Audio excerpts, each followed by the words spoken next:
Okay, hello everybody. I've muted the music because Zach has controlled his computer and he should be along shortly.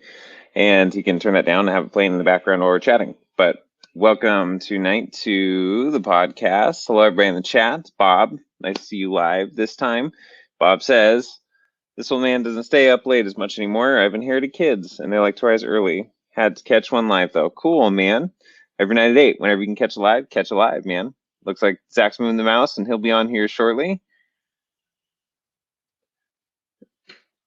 Let's see who else is going on in chat. We got Jasmine. Hi, Jasmine. Willow. And Charlotte. Hello. Bob Tacular. Love that name. And I think that's all we got in the chat so far. Cool. And thank you to everyone else who is listening and watching and following along tonight. So tonight we'll see where this goes. And if there's anything on your mind in the chat, feel free to throw it out. I'm sure we'll get rolling. Last night was awesome. Totally unexpectedly, fantastically awesome. Really cool conversation. Spent a bunch of time writing out show notes today.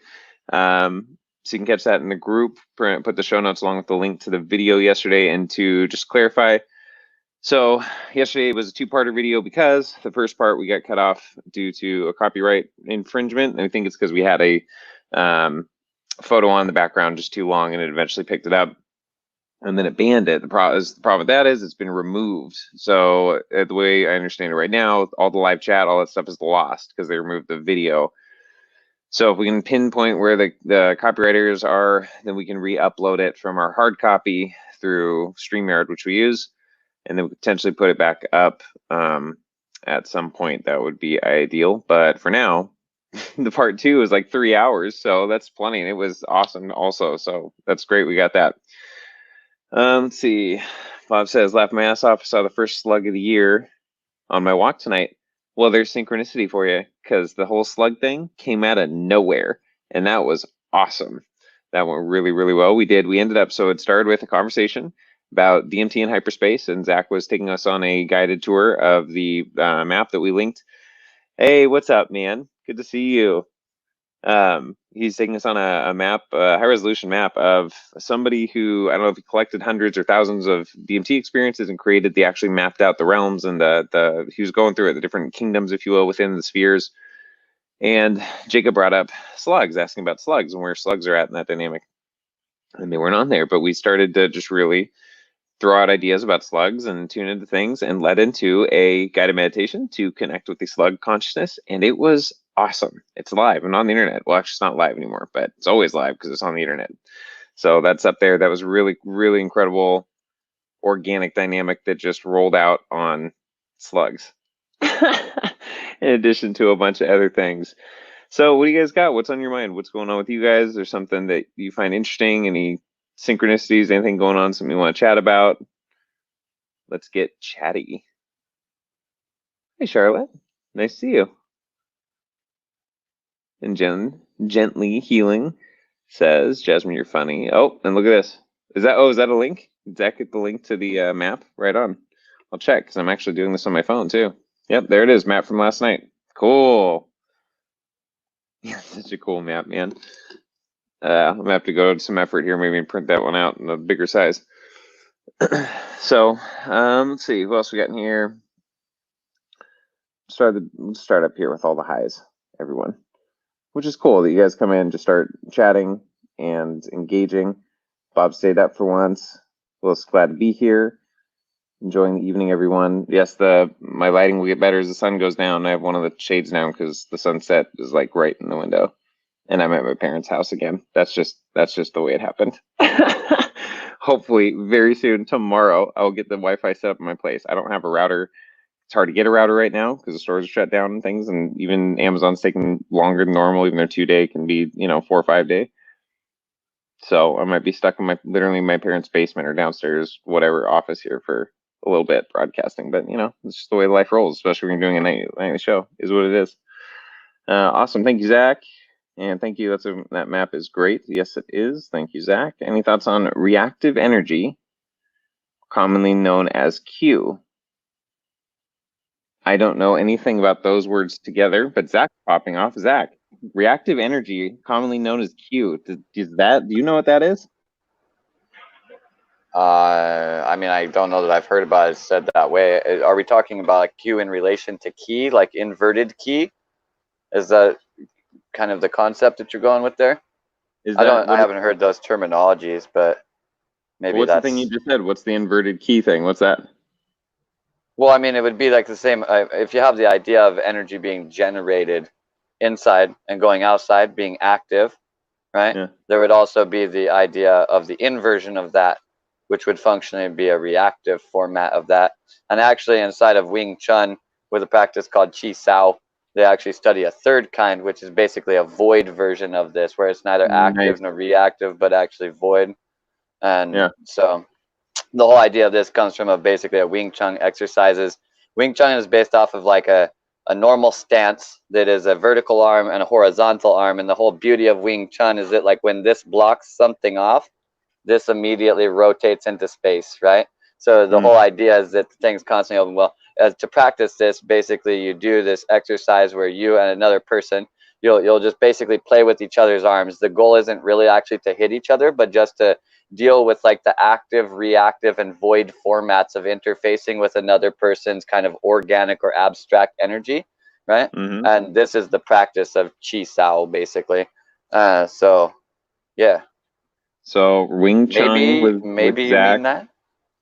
I don't know, but I'm writing down Wing Chun with Zach when I visit.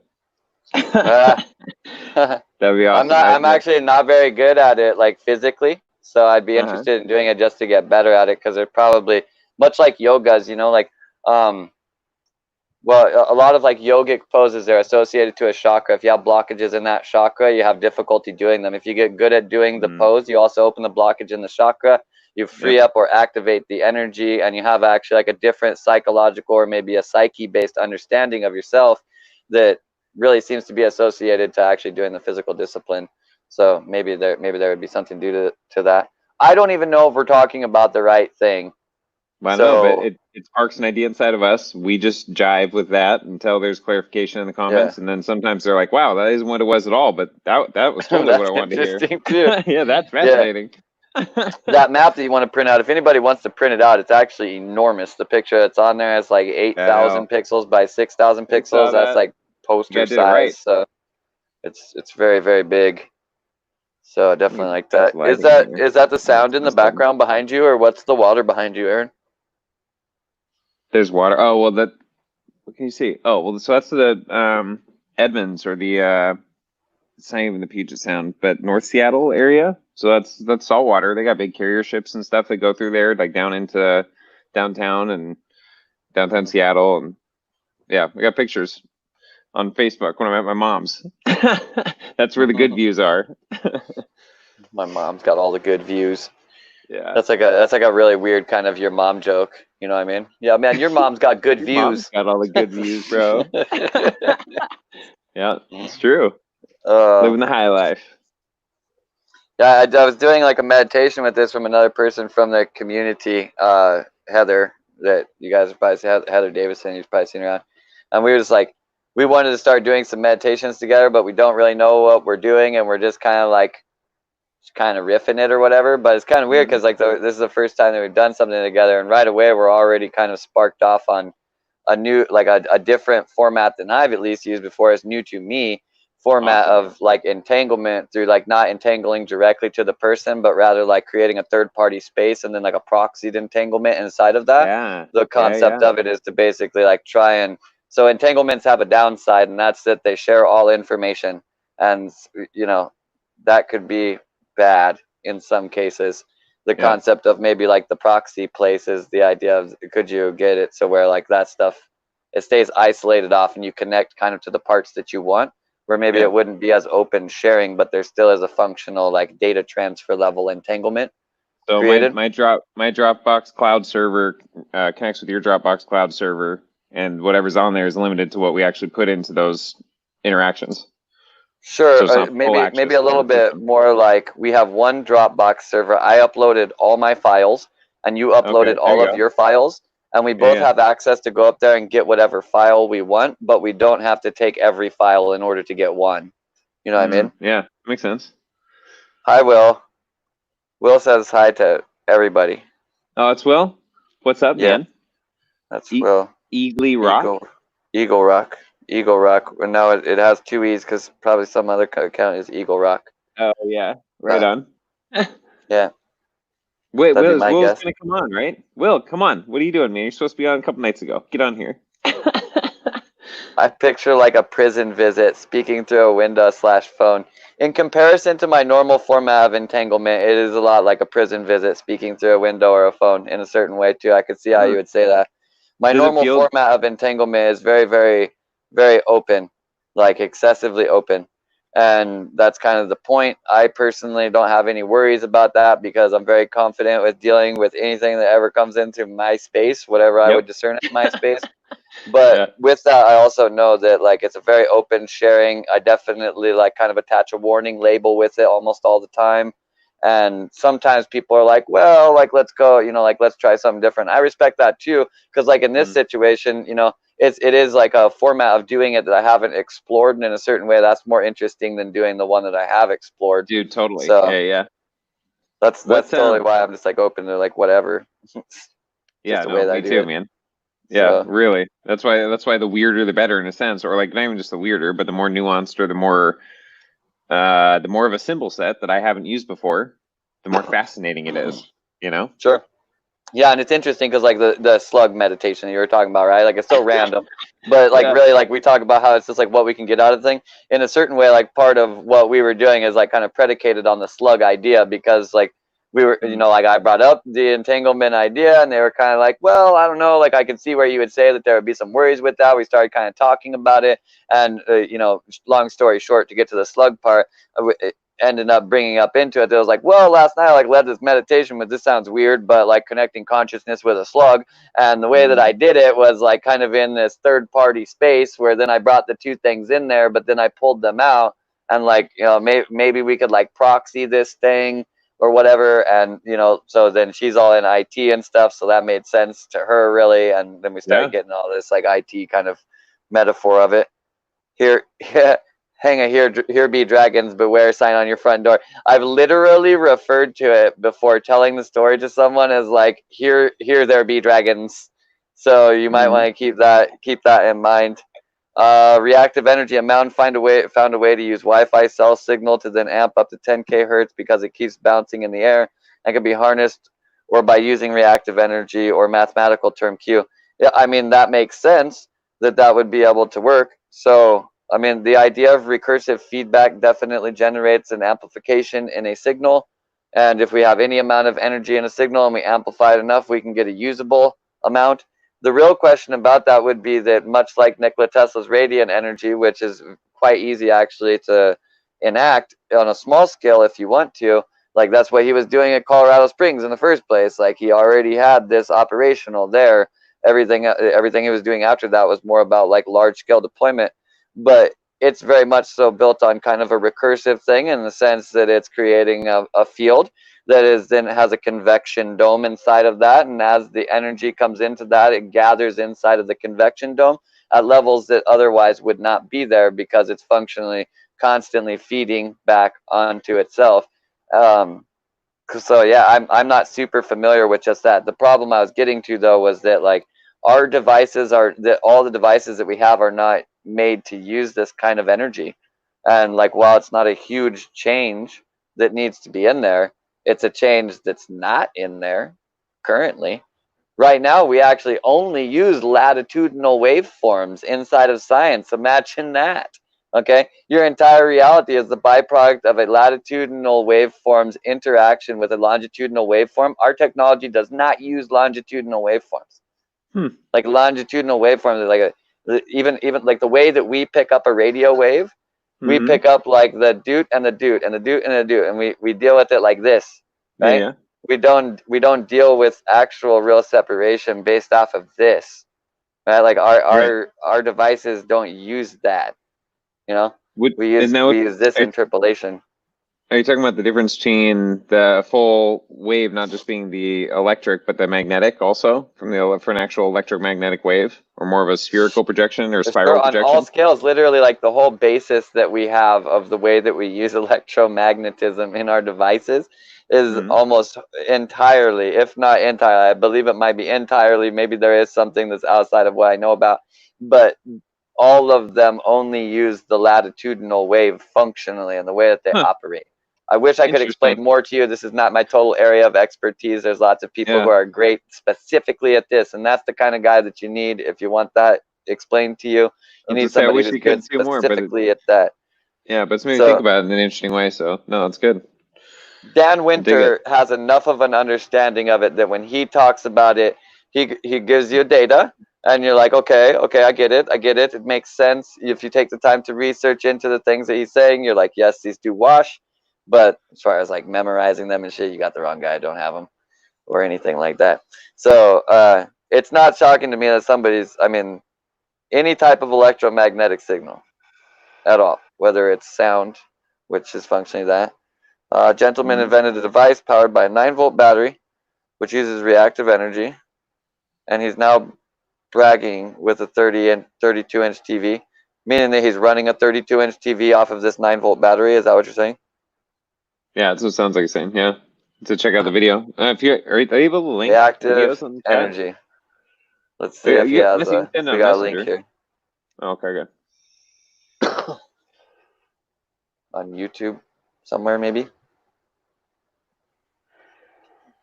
Probably.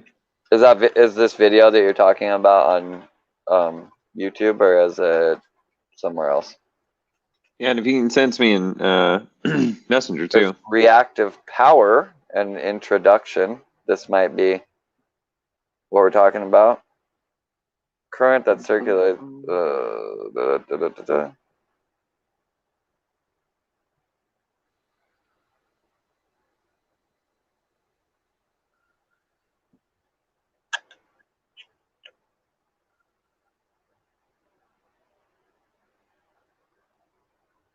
Okay, he just sent me a link.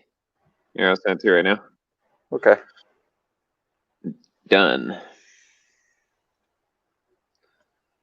Thank you, sir. Copy link location. Over here. Is that the one? No, that's not the link. And just so you guys know what to generally expect, I think once we hit the 3-hour mark or so, it's not unlikely to find us scrolling through random Facebook groups called the group where we all pretend to be ants in an ant colony. Just takes That a could couple hours to happen wear us 5 down. minutes into the show, if I'm Yeah, quite honest. So it could. Who knows where this whole thing's going? yeah, let's see. I can't even paste the link right because it's on Facebook, and then I gotta follow the link and do weird stuff. Okay, here we go. He's holding a TV. It looks wireless. It's not connected to anything. Supposedly the TV's playing. This is definitely something that you could do with video editing if you were so inclined. All you have to do Yeah. is motion track all the corners of the monitor, and it'll keep the image on it all the time. Like, it's very easy. You literally just set keyframes on the inside of a box. Mm-hmm. So I did not realize that I did not put this in the right place. I'm so sorry. My bad. That is the completely wrong window. You can't see Yeah. anything that's going on. I was actually checking out the video to make sure that it didn't have anything that was against the YouTube guidelines Right. Yep, that's beforehand. why. So here we go. He's presenting this TV as though it does not have any type of connections. What I was saying was that you could definitely, through video editing, edit this video to be on the screen so the TV looks like it's on when it's not. Yeah. No tiene batería. ¿Cómo funciona esto? No tiene batería. Trabaja con reactancia electrónica. You're And speaking so, in a language I do not speak. There's no subtitles on here. 240p yeah, video. so this is the kind He's of stuff creating free energy, but he only has a 240p camera. All I right, know. boys. So, Let's see. I can't understand this video. I need like. Okay, here's more stuff. What are we looking at now?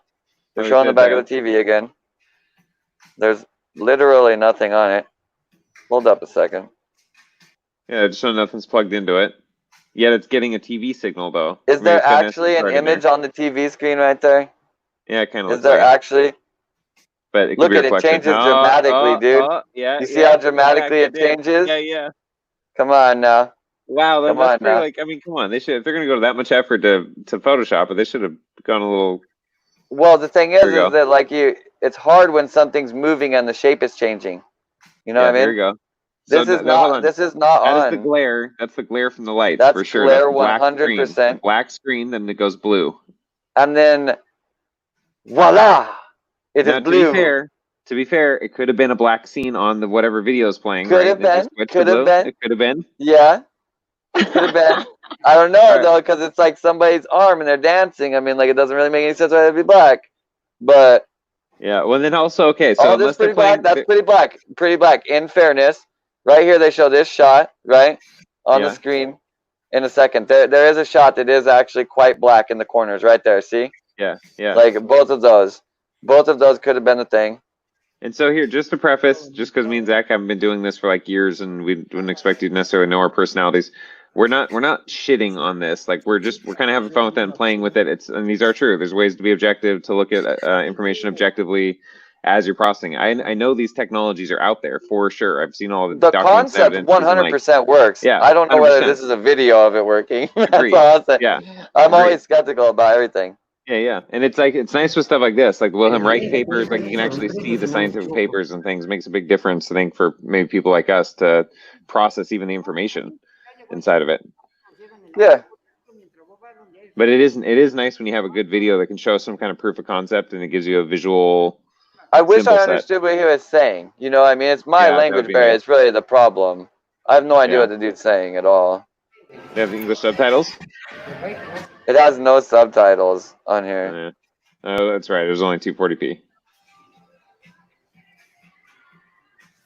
I don't know. I mean, it seems like a TV that's on by itself. Yeah, it totally could be. It could The be. thing, dude, I know. I mean, that kind of stuff happens a lot. People come with their own designs for patents to increase fuel efficiency on cars or things. I mean, to increase it by, 10, 20, 30, 40 miles per gallon. There's like dozens and dozens of ways to do that. And people do that, but then the oils have in the past gone by, they'll either buy you out or it disappears. And then they just shelf it. That's happened over and over and over again, like every realm of power we can think of. So this stuff's very, very real. Trying to think of one offhand that I can think of a good video with the power stuff. I'm not sure. I'm interested in reactive energy now, though. Like I don't really know a lot about it. The concept makes perfect sense. Yeah. Yeah. This like well, this feedback. How would you explain what the way Tesla transferred energy through the air? Well, Tesla didn't really transfer energy through the air. Tesla utilized the ground as a one-way wire system. And then the ground basically irradiated. And then so it's not actually like the air that's actually, the air ends up electrified, but that's not where current's getting pumped. Current gets pumped into the ground. Okay. So nevertheless, the entire idea is magnetically charged dome to create a magnetic field that is attractive, right? Yeah. It attracts the energy from the ionosphere that comes into this toroidal field, spins around, ends up coming under the bottom into there's a convection dome built here. Oh, yeah. Okay. So through this process of its normal toroidal gathering, it is conjugating, or it's coming together and basically getting denser inside of here. Functionally, then this energy that is already hypercharged is brought down a normal wire to Tesla's coil, which is set to actually step this energy down to a usable amount that is then put into the ground, ideally in a place where the ground is ferrous, so it's already very conductive, and somewhere that also has an underground aquifer so that can also carry that. But since it's just the ground and it's a one-way wire system, it functions differently than a two-way wire system is. It's not point to point, but rather the wire itself generates an irradiated field around it that is basically, it would be, you know, spherically generated around it. But since you're using the Earth, the thing is like this, and you're a fucking ant in comparison to the size of it. So really, it's just the area around you would be irradiated.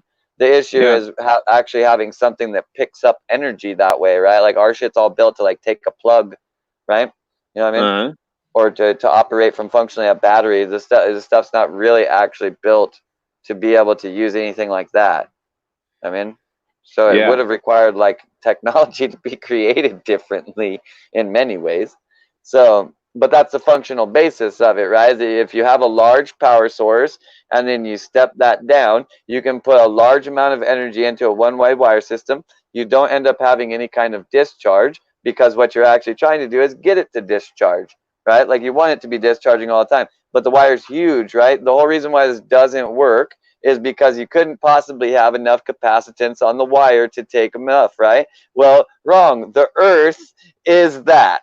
It literally is that. The Earth is that. So the Earth would be able to do this. Some kind of wire that a man made that was going to run and plug into a machine. No, that would be a problem. This shit would basically fucking burn because it doesn't have enough capacitance. The Earth has enough capacitance. It has more than enough capacitance. Basically, the Earth is capacitating it almost right at the point of entry, only actually getting distributed by the aquifer, and that aquifer is functionally creating an expanse in the radiation of the point, right? Because it's really got it like right away, and it's just discharging it equally through the wire, and it has significantly more capacitance than it would need. So actually, like one tower that's doing this isn't going to create enough energy for the whole world. You need like many of these, and they would have been sequentially placed, and you would basically create a grid of these towers, and then it would just be overlapping circles of influence, basically, to cover all the space that you needed to unlimited cover. global free energy, essentially. Functionally, I mean, like somebody would have to, you know, these things would require upkeep, and Well, you know, but I mean, the problem with it is it cannot be metered. There's no way to meter how much energy anybody is using. Like, So what a bummer. what do you What a charge shame. them? What a shame. Basically, the idea would be that like you'd pay the people a flat rate because they had the towers, right? That would be like a thing that you charge society, or but just like a tax or whatever. It's basically a tax, yeah, but that tax wouldn't need to be very high because really, honestly, like this is pretty minimal upkeep that's needed on it. Right. Once it's actually deployed, you don't need to keep deploying it. You only need to deploy it once and then maintain it. And then at that point, I mean, well, functionally it's free energy in the sense that it's collecting energy from the ionosphere. You know what I mean? So it's not like it made energy out of nowhere or something like that, you know. I sent you. He sent another video. I forwarded it on to you. He said another one of the guys. I'm bringing it up right now. Okay. Yeah, hopefully this one has more visual explanation and less Spanish explanation because I don't know what he's saying. So.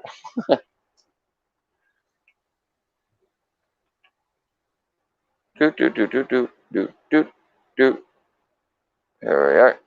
Over here. So I didn't put audio on. Let's fix this and put audio on. It's the same guy. That's a good sign. Bueno, en esta oportunidad les quiero mostrar este convertidor de energía que le daban llamar R2, es capaz de proveer una... Yeah, just leave the audio on. Maybe someone in the chat speaks Spanish, they can interpret. Únicamente conectándolo con su coche, mientras da una vuelta, en 10 minutos restablece la energía. El dispositivo tiene buena potencia, es capaz de mantener la iluminación de una casa, un televisor, equipos de audio, pero no así sistemas de refrigeración ni heladeras.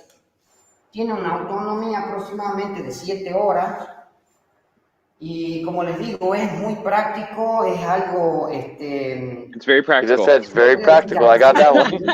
Algo no tan difícil de fabricar. Si bien es cierto, en esta oportunidad les muestro, utiliza una batería de coche, acá está. Este sí utiliza batería. Pero con la diferencia de que los convertidores convencionales... was that car going by? Sounded like it was charging up. Might have been car driven by. Media, aproximadamente 7 horas con una batería de 12 voltios 60 amperes. También depende del uso, cómo le den uso a la energía a ustedes. Por ejemplo, les muestro en esta oportunidad, saco una de las lámparas cómo funciona un 12 volts to ventilador. Un 20 volts. Is that ventilador the title de says? una potencia Yeah, respetable. 12 No es amps, tan 220 chico volts. tampoco. Oh, okay.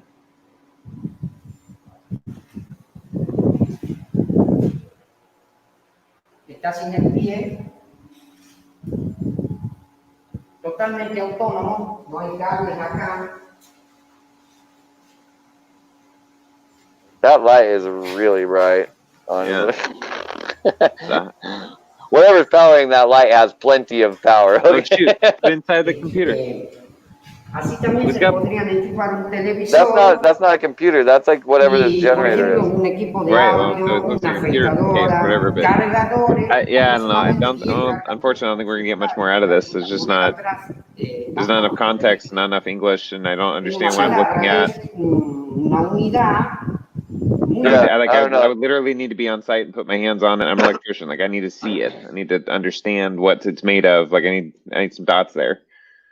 Yeah, So well, I they're need to really be able to. interesting videos. I mean, I could sit here and take these comments and see if I could, Google Translate them and make something out of it. But that Yeah, could I be mean, an exercise in futility. yeah. So I would like to know more about the concept to have it explained. But well, while we're on it though, the Tesla stuff. Uh-huh. So that's really interesting. The way you laid it out. So distribution of energy.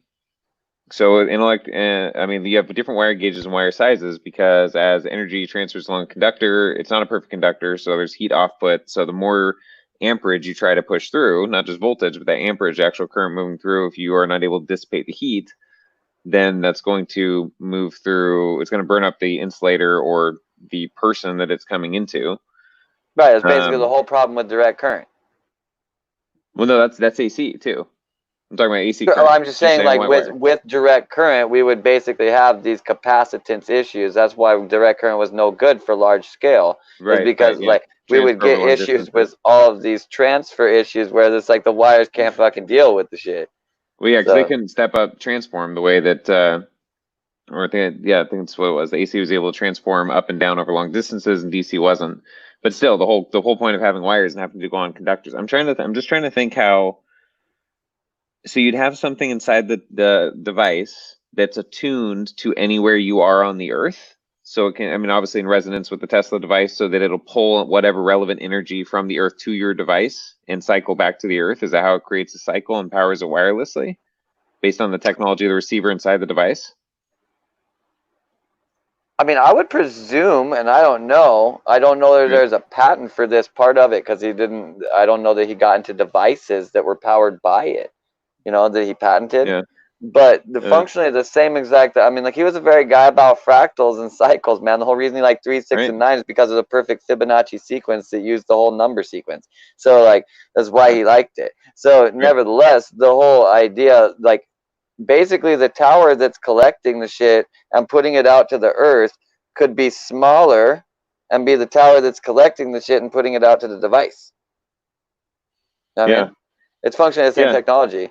The whole idea of the Tesla coil is to take an amount of power and step it down and then put it out with a direct current. This basically works for inside of a device. If it's getting a large flow of energy, it can step it down to the right amount of energy and then give the device the direct voltage that it needs. So it just basically has to be a collector and be in a space that has a high density of this. Basically, I would presume. I mean, like I haven't ran all these tests myself. That's just what I get from looking at the stuff.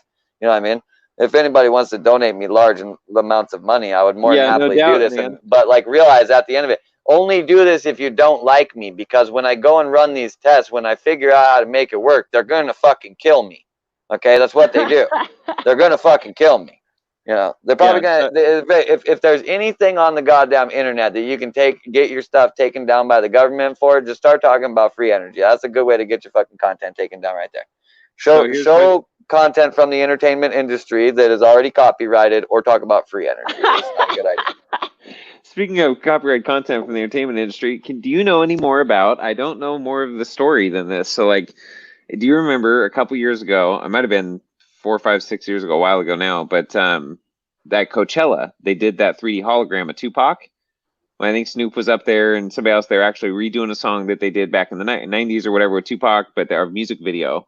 but it was so it was the Tupac music video, I think, but of Tupac, but it was some kind of glass panel or something, but it was incredibly like 3D realistic. There's YouTube videos on it. It was in the news articles, and then just disappeared. Never happened again. Never saw another concert. Never saw another type of venue. You just never heard about it.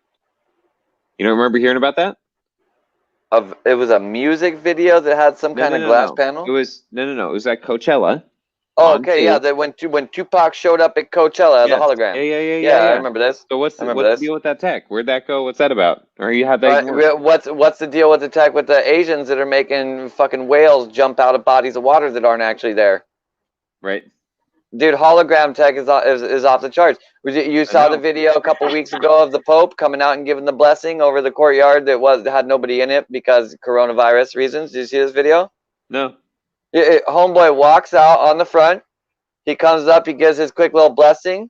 He turns around. He takes like 2 steps down. Poof! Fucking disappears. Fucking disappears. It was a hologram, my dudes. It was 100,000% a hologram of the Pope walking out and giving the blessing, and it was very obvious because he literally in 2 frames he goes from full view, and he's not far enough to have disappeared. If you compare it with when he walked in, like he walked in and he was visible like here. And the place where he went was here, and when he disappeared, he was like here, right? Like so, he clearly wasn't all the way that he would have gone out of visibility. All right, and he doesn't just like quickly fade away. He literally in 2 fucking frames, 2 frames goes from 100% opacity to I shit you not. If you know video and you know photograph editing and shit like that, he goes to exactly 50% opacity. And then he goes to 0% opacity. This motherfucker was a hologram and disappeared. There's no question about it. No question about it. I will try and find it. It's got to still be up here. It really can't be. It's like he's a public religious figure, basically. Pope. It really, honestly, Pope hologram. Like whoever did this just botched it so hard. Really, it's just so bad. This was actually the video that I first saw it from, right here.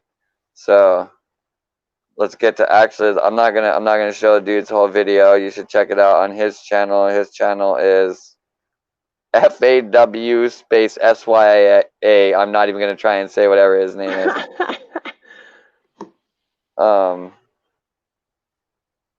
Where is it? Which is the one that I have it in? Oh, this will be fine. All right, we should take it back just a hair. Take it back. All right. We're close. I'm almost figuring out how to run technology. Here we go. We'll actually even share his audio. It's only like a couple of minutes, but Cool. Statement. All right, so he's walking out. Look right back here. Something. He comes out, right? And there's already a little weird thing, okay? Because he had a black blip off his shoulder. He comes up, he gives the blessing, and wait for it, and gone. He's gone. Wow, that's awful. Let's bring it back again, and it's just horrible. Something. You see that little black thing come up, and then watch. Gives his blessing. This is 0.25 speed right here. Okay. Quarter speed. Can you zoom in on the screen? Not really. It's YouTube. It's fine. Boom, dude! Like quarter speed, he's totally gone. Weird. He's gone at quarter speed, right? Yeah. Right back to 127. Here we go. He is gone. He's legit. Perfect.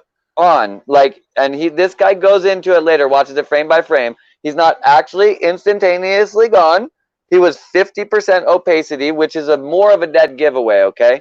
Because what it is it's basically like they had, okay, so inside of video processing, you have a thing that's basically called tweening, or nowadays they generally call it automation, where like I'll set the things like it's at 100% opacity, but I want it to fade out, and then down the timeline, I set it at 0% opacity. And if I want to make sure that it goes at some certain thing, like I can set more keyframes along this line and actually specifically, cater the arc or whatever. But obviously, this shit bugged out and gave it just boop, boop, boop, you know what I mean? And woo. But if they're doing this with the Pope coming out and giving the blessing, you need to really ask yourself, what are you actually watching that's real if you can't actually take your finger and stick it in the wound? Like Thomas the Doubter, okay? If you can't put your finger in the fucking wound, you should really question whether or not you believe that shit. Like, I might not exist. You don't know that. You know what I mean? You've only I'm met on us the briefly. internet. Who knows? Like, what is that all True. about? I can poke I could myself. be a It could be hologram. illusion. I could be a hologram. And then just suddenly out of nowhere, boop. Yep. There he goes. Dude, so it's interesting. So like I'm trying to tune into that since you're talking about it and since we've seen it. So knowing obviously, so I think to you and I and maybe a lot of people, these kind of technologies, it's like it's at the very, I mean, at the very least, it's not a far stretch. And then doing the research and things, it's like these are all abundant and all over the place. There's all sorts of factions and things running or my understanding, there's many factions running, trying to vie for power all around the world. It's not like there's some cohesive, singular cabal. Even that there's different families and there's feuds and there's it's everybody out for their own. They're trying to be the top faction on top and been doing that for millennia. And then doing what they need to do, politics in between and all this stuff behind the scenes. So along with that comes advancements in tech, all these different things that they keep to themselves, et cetera, et cetera, et cetera. So all that's totally plausible, feasible. Okay, now that coming into something like the mainstream awareness on a mainstream news deal, this is caught. And obviously people see that, even people who think their subconscious picks that up, right? No matter what they consciously think or not, they saw that shit. That changes the collective belief system. I mean, just those things happening and being observed. Yeah. Awesome. I don't know, man. It's pretty weird. I'm trying to find a video of the other crazy stuff they have now. I don't know whether you guys have seen this. There's like videos of like the whales and there's all this weird stuff. Like there's so many weird, because we got to go back farther. I mean, like, boys, let's be real. Like at the end of the day, okay, so all the other conspiracy theories came true, right? All right. For once and for all, can we all agree that a fucking plane did not hit the Pentagon? Okay? Like, can we finally agree? We got everything you need. We got the hologram tech. We got all the fucking explosive traces. We got no plane wreckage. We got fucking toll booth footage that shows a missile flying by in fucking like 3 frames. Like, we got everything that you need, and people are still like, oh man, but what about those people in the hologram? I mean, you mean the documents that they destroyed? Because like that's the only reason why you would do something like that. False flag, destroy documents. Why not 2 birds with 1 stone? Like, come on, this is fucking bullshit. Like, dude, they use holograms for that shit potentially too. So it's Follow the Money is like my favorite one, right? Don't have to go through weird conspiracy theories. Follow the Money. The guy who owned the Twin Tower buildings. That like I think he ended up having it approved by like August 31st. Like it was a bad rush. Within that year, he applied for like a $5 billion insurance policy on each building or something insane. Got it approved. It was some enormous amount of money. Right before the buildings were down. I mean, it's just there's a lot of little things. Dude, if you had a wife or anybody in here, if you're female, if you had a husband, and if you're male, if you had a wife, if you took out a life insurance policy on your significant other, and then miraculously a few months later they ended up tragically being murdered, would you get investigated? Yeah, and now I think you know the answer to that question. You would definitely get investigated. Like the standard building policy was like maybe I don't know, it was 50 million, 100 million, or whatever. It's some percentage over the value of the building or whatever. It's not that much. For him to get like billions on each building, he has to put massive premium down. Why would anyone do that? Why would someone pay? Let's say they're normally paying $5,000 a month if they're building insurance or some shit, right? Why would they start paying 50, 100? Whatever, $100,000 a month for a premium just in case the Twin Towers go down? Really? Just in case. Yeah. Oh, but don't worry, he didn't pay that premium very long. He only paid it for a month, and then he got paid out. Yeah, interesting shit. Man. All right, here we go. I found a little clip of if this is possible, it's just so ridiculous. So coming up right after what will be on the screen when we start this. Nope, actually, I have to find the timestamp, 6:17. So right after here, we're going to load into a scene where there's a gym, and they had set up holographic projectors in here, and then you'll see we need to take it off of quarter speed. This is just so bad. Bandwidth. This is a hologram too, okay? This person made out of water. Now we're going to see, this is only number 5 on this list, but look at this right here. Yeah, that's right. I've seen that one. That's That's awesome. a hologram. Yep. What? See, that's like, you know what's interesting? No understanding. Like I remember when I was 13, 14 or something, and you know, into games and gaming a bit, and just whatever, really feeling into tech. Obviously, you and I relate on that, right? And like, I remember knowing, like 10 years from then, holographic technology would be pretty common. This isn't just like my own thoughts or whatever. I just understood the technology. I understood how it would work and should work, but then obviously I didn't fully understand at that age the different.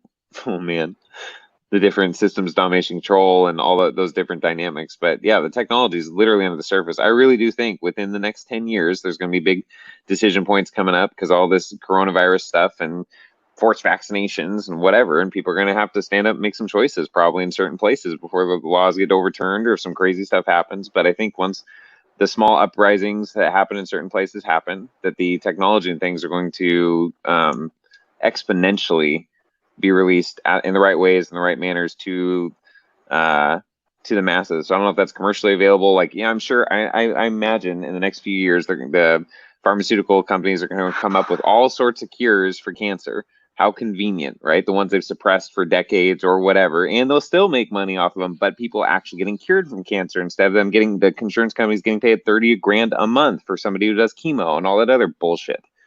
So it'll slowly transition. I think it won't be some miraculous, oh, here it is for free. Here's all the hidden tech. I really don't think it's going to come out like that. But I think it'll happen very, very, very, very fast. And we'll have a totally transformed culture in a very short time. I really just want the tech sector to be good people so bad, man. I There's know. so much cool stuff that can be done I with know it. it. Like I watch stuff like this video and I just imagine the most amazing spaces in my mind and shit. And then I at the know same it. time, I'm like, oh man, this is such a double-edged sword. I know. Euclidean hologram table. Like Ooh. what do you do with that? Like, look, you can zoom around inside of stuff, dude. Like, Yeah. dude, you could play the Star Wars like battle chess. Dude, like real life, Totally. right? Yeah. Dude, oh my All of it. gosh. Holodeck, all that stuff. Yeah. Ugh, it would be so nice. Man. It's what's interesting is I think we, whatever that means for people who that applies to, there's going to be the groups of us that are going to be activating so quickly in our own DNA skin suit that we'll be able to manifest these things so that people will have tech, but there'll be sects of people on the planet who don't need the tech to manifest the same things and greater. But there'll be the transition tech. I mean, you know, you and I love tech for sure, but I think that is coming. I think there's going to be those parallel existences here. Yeah, Jen said this. I think she's talking about this, the whale thing. That whale video is old, by the way. Like, I mean, Yeah, it's like 5, 6, old. 7, 8 years old or something like that. And like she says, imagine where technology is now. Like, Yeah. I don't even know. You know. Well, It's funny, like Joe's saying this because he likes to tell them jokes, right? But it's interesting, and as far as tech goes, true. Porn is a really good place to see where technology is, Right. because, like, They dude, they make more money than anybody else in like standard tech. There's so much research and development money in there, and yeah, technology in 100 years, dude. 100 years ago, they told Nikola Tesla. Had to sneeze. They told Nikola Tesla that he was completely crazy because he thought that people were going to communicate from opposite sides of the globe in a device that they could keep in their pocket. It's totally commonplace today. And so now, like 100% commonplace. Now, 100 years later, and I don't even think people think it's crazy yet. I mean, some sect of people do, but I think there's enough of us that don't, that we're going to be able to communicate with each other 100% audibly, telepathically, or whatever you want to say, teleport in physical without devices. I think that's the next thing. It's like, wow, no, that's not true. We have Tesla tech now. We're not going to do that in bodies. You're crazy. You need Tesla tech. with what's really happened throughout life. I mean, think about where we were in, you know, even like the Renaissance, right? So like late 1600s, early 1700s. Think about like what culture was then. Like they didn't have cars. They used candlelight. Guys wrote letters and delivered them on horses. They sealed them with wax. You know what I mean? Right. Like we didn't like nothing that we use today on a daily basis almost even like existed at that point in time whatsoever. And that's really not that long ago. You know what I mean? Like, True. what if like the idea of email is equivalent to what we would think of as stamping a letter with wax and then giving it to a guy who rides a horse over somewhere else and delivers it Right. for you? You know what I mean? Okay, Like, so think of a progression of symbol sets for the same manifest outcome. So that whole dynamic that you just described. Now, in a modern dynamic, it's typing on a message, clicking send message to someone on Facebook, typing on a message, pressing send. That's those machinations, and then the next would be, or a next would be at some point, you imagine being next to someone or calling them on the phone, and then you're just in there ringing them, pinging them, and they're answering, and there's a full-on audible, internal audible, or whatever dialogue and conversation with them. But it's all the same and deeper levels of connection, I guess. I hope I reach a point at some point in time where I have like such awareness of my consciousness, and others do too, that when I want to interact with somebody else and they want to interact with me, we literally basically just walk off on this one pathway of our consciousness that spends like our whole life together. But I'm also doing every other thing that I want to do. Yeah. You know what I mean? So it's not even like, hey man, let's call on the phone. It's like, you seem kind of interesting. You want to spend the rest of a life together? Yeah. And they're like, yeah, let's do it. Let's see what happens, because it's like I'm having 167 other lives right now, and it's not like those are going to overlap, because we're literally just going to like looking glass over here and be like, woo, whole new offshoot of my experience. We are the organic technology. That's what I'm talking about, man. Exactly, right here. Like the only thing, like, tech's starting to get limited. We gotta really kind of recognize that. You know what I mean? Like they only really have functionally 2 more steps to go. You get something that's quantum, and then what are you really doing beyond that? As far as science has gone, this is really just like you're dealing with like fields and forces entirely beneath that. You know what I mean? It's very vague. It's not like you're not getting more kinds of things out of this, really. These are going to really actually just like make things we already have better. Like the imagination is kind of limited inside of what the technology is by the limits of what our consciousness has actually experienced. So, I mean, I think we've really pushed ourselves to kind of the limit there. Like, what more is it going to do? I give like the wax letter versus the email, but how do you really get past an email to that? I mean, like, it's already an instantaneous communication. You know what I mean? Well, it would be with an external technology, but I mean internally. Sure. I mean, now if I was just able to go, like, I need to tell Aaron I want him to whatever grab me a drink from the store while he's on the way home, and like you just know that right away. You know what I mean? Right. Like that's the step beyond it, basically. But like, what's the step beyond that? Good question. Right? Like, it doesn't really, like, what more would there really actually be besides like we just like share a whole experience together or something like that? You know what I mean? Well, so but then it starts not being like really like tech. I mean, you could call it tech, but I don't know. I just feel like we're kind of at a place where like a real Moore's law is really going to happen, where it's just like there's not really a lot more that we can do with tech, because we're not really imagining something more that we could do with tech. You know? Yeah. Well, I think that's so there's 2 things on that. I remember there's a saying or an equation, like the whole oh god, what's it called? Like the simplest of 2 options is usually the most accurate. What's that law called? Occam's razor. What's that law called? Occam's razor. I don't know, whatever, something like that. But simplest answer is the right one. That's what it is. That's what I was thinking. That's Occam's. Yeah. Yeah. But with tech, I think if it's mixed with intention. Well, okay. If we really break it down, honestly, I use the terminology, and I sincerely mean it. DNA skin suit technology. We talked about this because even that cellular biology video. Can you find that real quick? That'd be cool to see. I haven't seen that in a while, and that's really fascinating to see. Can I just type in DNA skin technology, or what do I type in? Yeah, I bet you'll get one of Andrew Bartz's videos, DNA skin suit technology. But he's the one who coined the term, as far as I know. It's always super resonated, and then breaking that down. So the video, if Zach finds it, it's like a molecule, like a walking along DNA carrying some kind of other, ionic mineral or something. Oh, so you're talking about where it's like a electron microscope of a sugar carrying a protein or the other way around or something like yeah, that. something like that. But something like that. Yeah. So that if you look at our actual cells and even our DNA, it's very much a factory. It's very much a mechanical and technological process. Even when you zoom in, it's not all smooth and soft and organic in a sense. There's actually, working parts, little actual functioning things that have machinations and jobs. I mean, it's very technological to me. Now, the most advanced technology in the universe, in my opinion, and our heart being the core interdimensional organ for that, and all the things that Zach and I have talked about and come across on our own, and that the heart is not a pump, that it actually vortexes, and it's wrapped 7 times, it's one piece of tissue wrapped 7 times in the Fibonacci golden ratio sequence, and it's infinitely recursive, creating that what is it called, negentropic infinite recursion. Is that what it would be? There's so many words I guess you could put together that would be accurate. Really, they're just in their own nuanced way, which is really interesting. So I think anything though, I think the part with tech that I think people are bothered by is the dissociation from emotion.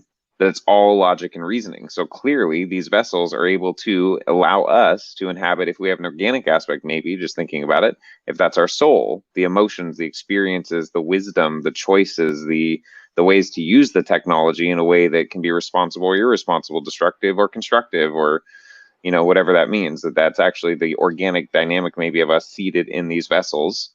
And the more in harmony we get with the tech or with us, the more it actually moves with us instead of us with it. Or such as the Neuralink, doesn't matter really what you want, you're going with it. I don't know what to search for that video, man. I know the one that you're talking about. I just rambled on, so why don't you pick up from there, and then I will I'll find it real quick. I think in a certain way we got the technology thing as a double-edged sword. I mean, like Bob says here, isn't that in effect what we're doing just now? Just not fully aware of it. I definitely think that is what we're doing right now. That's why I said I hope to one day have the awareness of my consciousness to where I could meet someone and be like, hey, let's also have this other life. And then there's just like another awareness that I have of myself. But on all levels, I think like there's a double-edged sword with tech in the sense that it can definitely be something that adds so much convenience that you don't have to do something that you could already do yourself. Right, freeing up your cognitive awareness or to do other things. Yeah, I mean, like, what is your whatever best friend's phone number, right? Like, a lot of people don't know anymore because they just hold it in their phone, so it's just not a thing that they know anymore. Yeah. Right. So it just frees up energy. Yeah. I don't know. I don't want to remember a whole bunch. I don't want to remember phone numbers from everybody. Why? Waste of time. All right, I found it. Yeah, this thing's so cool, man. All right, just send it to you.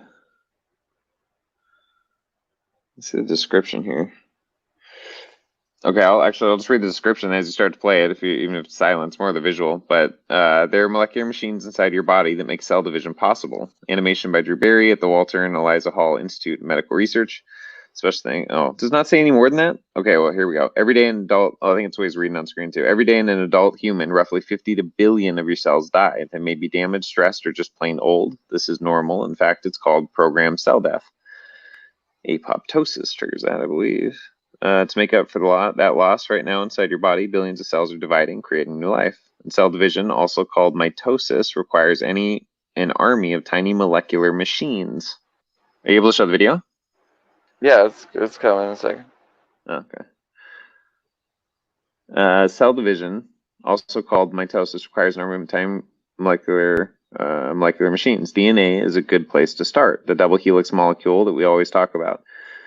This is a scientifically accurate depiction of DNA. If you unwind the two strands, you can see that each has a sugar phosphate backbone, and that's actually, I'm talking on a different part of the video. If you go to like 120, it'll show the DNA. Yeah, scrub it. Yeah, there it is right there. If you unwind the two strands, you can see that each is a sugar phosphate backbone connected to the sequence of the nucleic acid base pairs known by the letters A, T, G, and C. Now the strands run in opposite directions, which is important when you go to copy DNA. Copying DNA is one of the first steps in cell division. Here the two strands of the DNA are being unwound and separated by the tiny blue molecular machine called the helicase. It literally spins as fast as a jet engine. The strand of DNA on the right has its complementary strand assembled continuously by the other strand is more complicated because it runs in the opposite direction. So it must be looped out with its complement strand assembled in reverse section by section. At the end of this process, you have two identical DNA molecules, each one a few centimeters long, but just a couple nanometers wide. It's amazing. To prevent the DNA from becoming a tangled mess, it is wrapped around proteins called a histone, forming a nucleosome. These nucleosomes are bundled together into a fiber known as a chromatin, which is further looped and coiled to form a chromosome, one of the largest molecular structures in your body. Huh, didn't know that. You can actually see chromosomes under a microscope, dividing cells only when they take on their characteristic shape. Okay, there's a bunch of other stuff, but so yeah, that's my point. The video, it's really fascinating stuff, and that's like it's the most advanced machine that that I've encountered in my consciousness and awareness. Plus, I'm in it, so I'm stoked about the idea. So whether we're the absolute most advanced or not out there, the point is we're so more insanely advanced in our own skin, literally, than we realize. I honestly I watch shit like this and I'm just so baffled. Like stuff I like know. this, that you seeing how many stars there are, shit like this. Like you just watch that thing that we were watching in the first place. Just even like I mean this little bunch of Yeah. fucking shit going on is already weird. But this thing right here, like this is a pretty Yeah. complex machine. No, You know what I mean? spinning as And fast as a jet engine. dude, he said on that thing. there's probably like 50 billion of these happening inside of you all the time. That's just like a Yeah. thing that goes on inside of your body. If I had to manually run this machine, I'd have to read the instructions first. You know what I mean? Yeah. It's crazy. Well, and so on What some the level, hell? I have deep resonance with having designed that. Like I have an understanding, like deeply, not just because it's in my body. I do. Not that I could explain to you fully. I just do. So like when the right pieces and parts come into play, that's where so many things I think we talk about are connected. It's like, oh yeah, that makes sense. That's an energy I've been familiar with, but you just gave it words and a framework or a symbol set that now connects something I've just known. How could you possibly like know everything with this stuff being inside of your Yeah. body? You know No what way. I mean? Like how could Right. it seems so crazy. Like I couldn't even memorize what all these parts were, much less know what each of them was doing right at the moment or anything like that. It's And crazy. even if we did, we'd lock that away to our subconscious subroutines so that we can enjoy life. Yeah, why would you want to? Did you just be Yeah. super consumed all the time with like, oh, my heli case is really wearing away right now. It's going perfect. You know, like what the hell? Look at that thing. It's like they're drilling for oil or something. That's crazy. Or it's like in some weird forest. Fascinating. Russian Yeah, nesting Russian dolls, nesting man, all the dolls. way to screw turtles.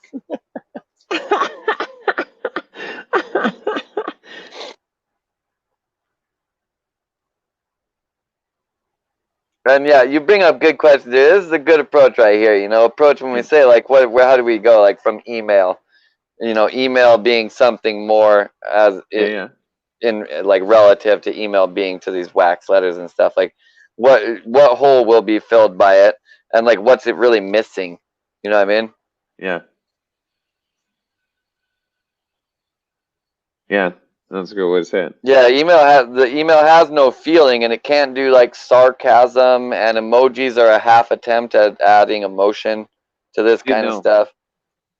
I cannot tell you how conversationally satiating it has been. Because like I said, I was off Facebook for like 6-7 years, and when I came back, Messenger had like emoji emoji comments, right? Or comment emojis, whatever, the ones you attach to the comments, right? I mean Messenger. It's so nice to like know someone sends you something, you like emoji comment laughing. You don't have to then actually laugh or haha or do an icon. Like you literally just emoji comment, and it is a totally socially acceptable way to end that engagement. And both parties are satisfied. It's so efficient and it conveys emotion. Yeah. Wonderful. It is pretty good. Yeah. Don't have to do anything but just leave emojis all the time. I use the heart one for that a lot of times. Like if I don't know what to say, I'll just send a heart. It's like, Yeah. There's no way to take it bad, right? I've spent way too much time typing this last, well, not too much, but I mean, I say that because I started to develop an entire English emoji language. I did a few Okay. posts this summer, like I just really got into it, and so I was like different words, and when there's certain words or concepts I was conveying along certain words, I put in certain emojis that would generate as you read through this whole thing, very, very much an emotional feeling state as you read through it because there's Sure. constant like emoji engagement. It was really interesting. Mm.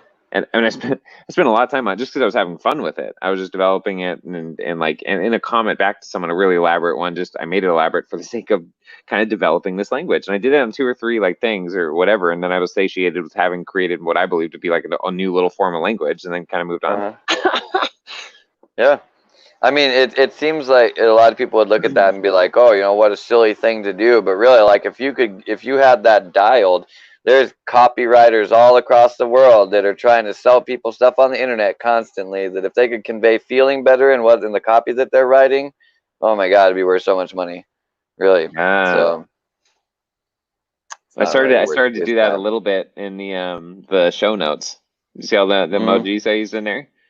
Yeah, I They can't even believe interesting. you took those show notes. Like, yeah, that's great. I mean, it would be cool if you did that every single show, but I totally I know. understand if you don't. I know. So It's that is a something because lot.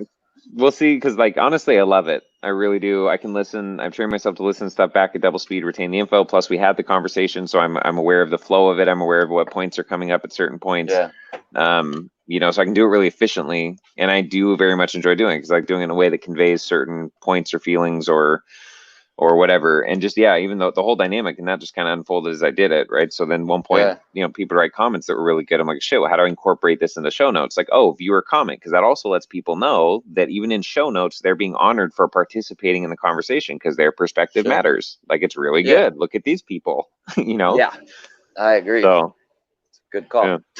yeah.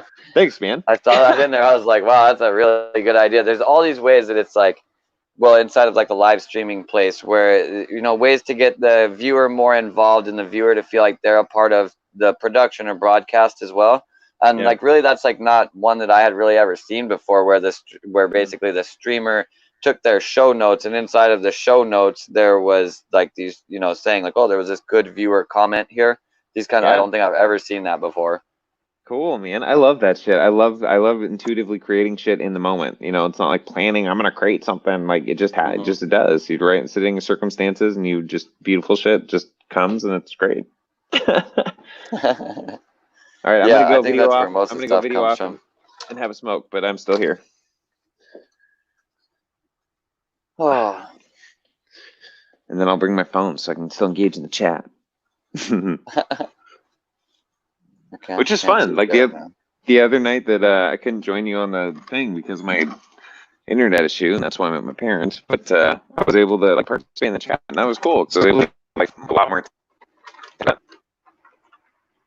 Speaking of participating in the chat, as Aaron disconnects while he walks outside. Oh man. Oh no, you're still choppy. Pardon us for our technical difficulties. Stuff only for sure works if you don't put any variance into it. So you start trying to walk around and stuff. Yeah, not so much. Okay, can you hear me now? Yeah, it's good now. Oh yeah, I'm inside. That's silly. I was outside yesterday. It wasn't a problem. Or I moved the door open. Maybe it's too much glass in the way. Ridiculous. Yeah, I don't know. All right, can you hear me now? It's definitely choppy. Ridiculous. You can just take. Why don't you just take a break and go outside? All right, will do.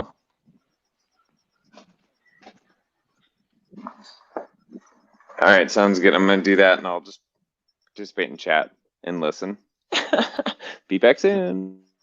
All right, sounds good, man. So let's see here.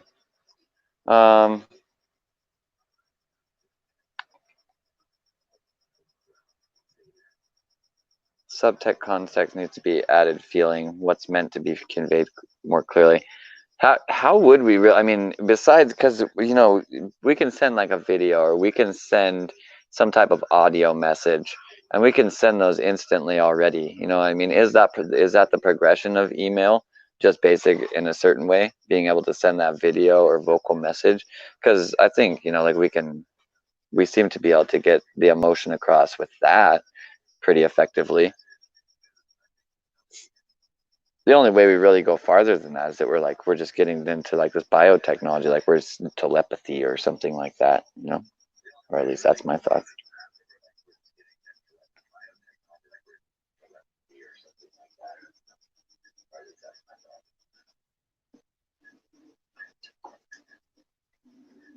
I'm glad to hear that, Bob. This is what this place is really for. I guess I can use this as a space to plug stuff.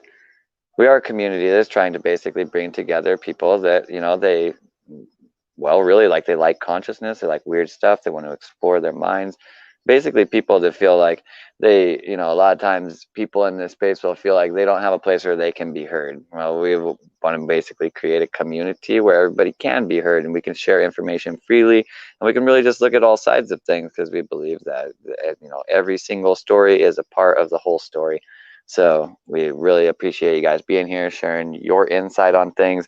You can follow all of our social medias in the description. We have a lot of other projects coming up. I'm not going to take the time to list all of them because I can't really provide good enough information for a lot of them yet, but we have a lot of cool projects coming up that are really going to influence large swaths of community and things like this, and a lot of opportunities for other people, whether it be upcoming meditations or giveaways that we have for various services from people inside of the community, or other community projects that we're getting involved with. And so we really appreciate you guys being here to be a part of that in some way. And we hope that you try and choose to take a big part, because we could really actually do something to change the world if we have the people to do it. Hi, really? It's good to see you. Yeah, he's sort of outside stargazing. I don't know. Can he see stars from where he is? I'm not sure. It's bright some places in Seattle.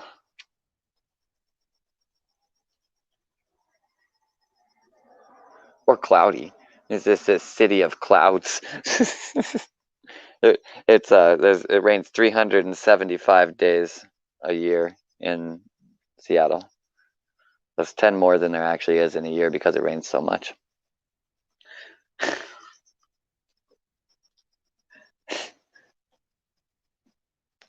There are stars out tonight. Nice.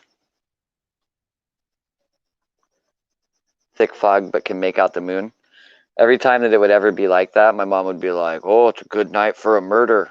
That's what she always said. I have no idea how many people my mom actually killed. As far as I know, none. But she always said it's a good night for a murder. So, yeah, I don't know. She's really past the statute of limitations on that one, because she's not alive anymore, though. So they're gonna have a hard time incarcerating her for that.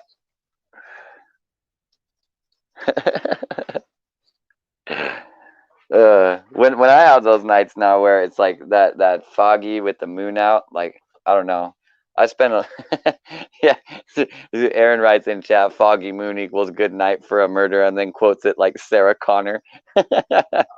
Yeah, yeah. If you can imagine Sarah Connor mixed with Goldie Hawn, who I'm not going to show you pictures of because I'd like to not get break YouTube guidelines. That person in that space saying that's my mom. Perfect reenactment.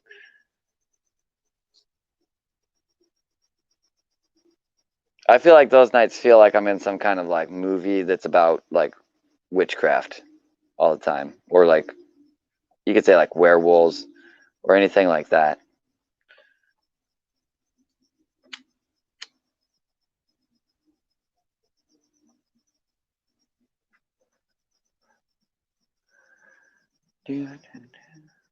Have any of you had any dreams recently that were very interesting?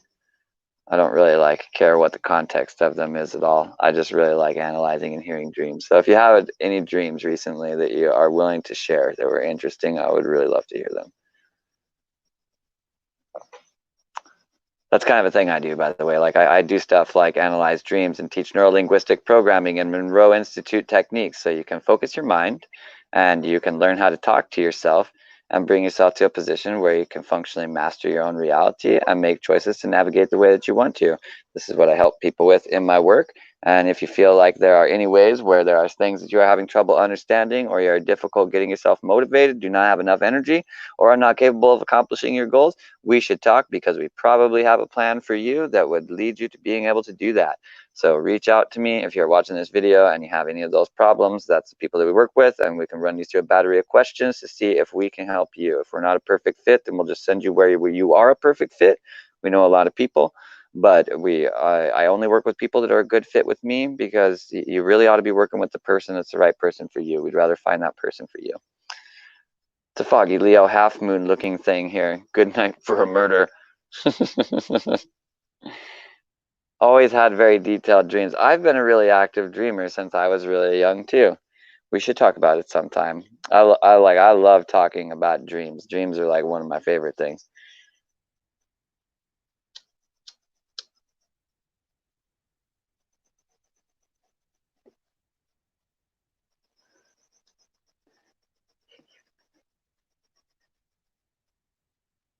Yeah, I mean, that's kind of, this is an interesting, the idea that dreams only work with your future or your past, never the present. I would actually completely agree with that, because I mean, like, it kind of has to be, right? Like, in your present, you're experiencing that dream. Yeah, you've been learning Dream Simple in this past year or two. Fancy that. Yeah, it's a very worthwhile thing to learn, man. There's so much in there, and like, even if it's just because it's interesting, analyzing other people's dreams. But a lot of other people, like, I mean, people really appreciate having their dreams analyzed, because there's really a lot of good stuff in there, and you get a lot of those intuitive, like, oh, that's exactly the thing I needed to hear. When you're really just like going, oh, like, that symbol means this, and this symbol means that, and this symbol means this. Have you thought about those things in the same place? And they're like, oh man, that makes it all click. It's so weird. Like it.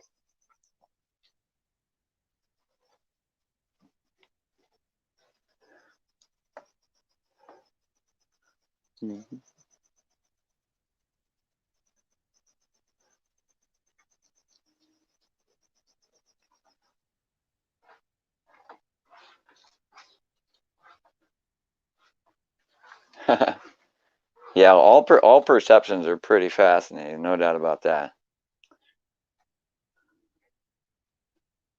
Yeah, the where the hell that came from thing. There's always some kind of link. It can be tricky to find sometimes. It can be twisted up in an awful lot of symbolism. I had a dream a while back that I still just like, I don't know if it was just like my mind's attempt to basically like show me what would be your stereotypical like ultra gory nightmare or what, but it was like I was just not affected by this dream at all. Like I was not scared. You know what I mean? Like there was all these like grotesque creatures and like this like murder and stuff happening around, and I was just like up on these walls above it, like seeing it and just like navigating the area, was like not even being worried about it. But I postulated the analysis of it for like the longest time, and I still do, because I never really landed on anything from it other than just the idea that maybe it was like my brain seeing whether or not I got scared, and it wasn't scary. You know what I mean? Yeah. Yeah. That seems totally valid. And it's cool to have those experiences that constantly are Benoit balls in the back. They're always some kind of paradigm or some kind of connection throughout your life in some way. Or even that dynamic. Yeah, that's cool.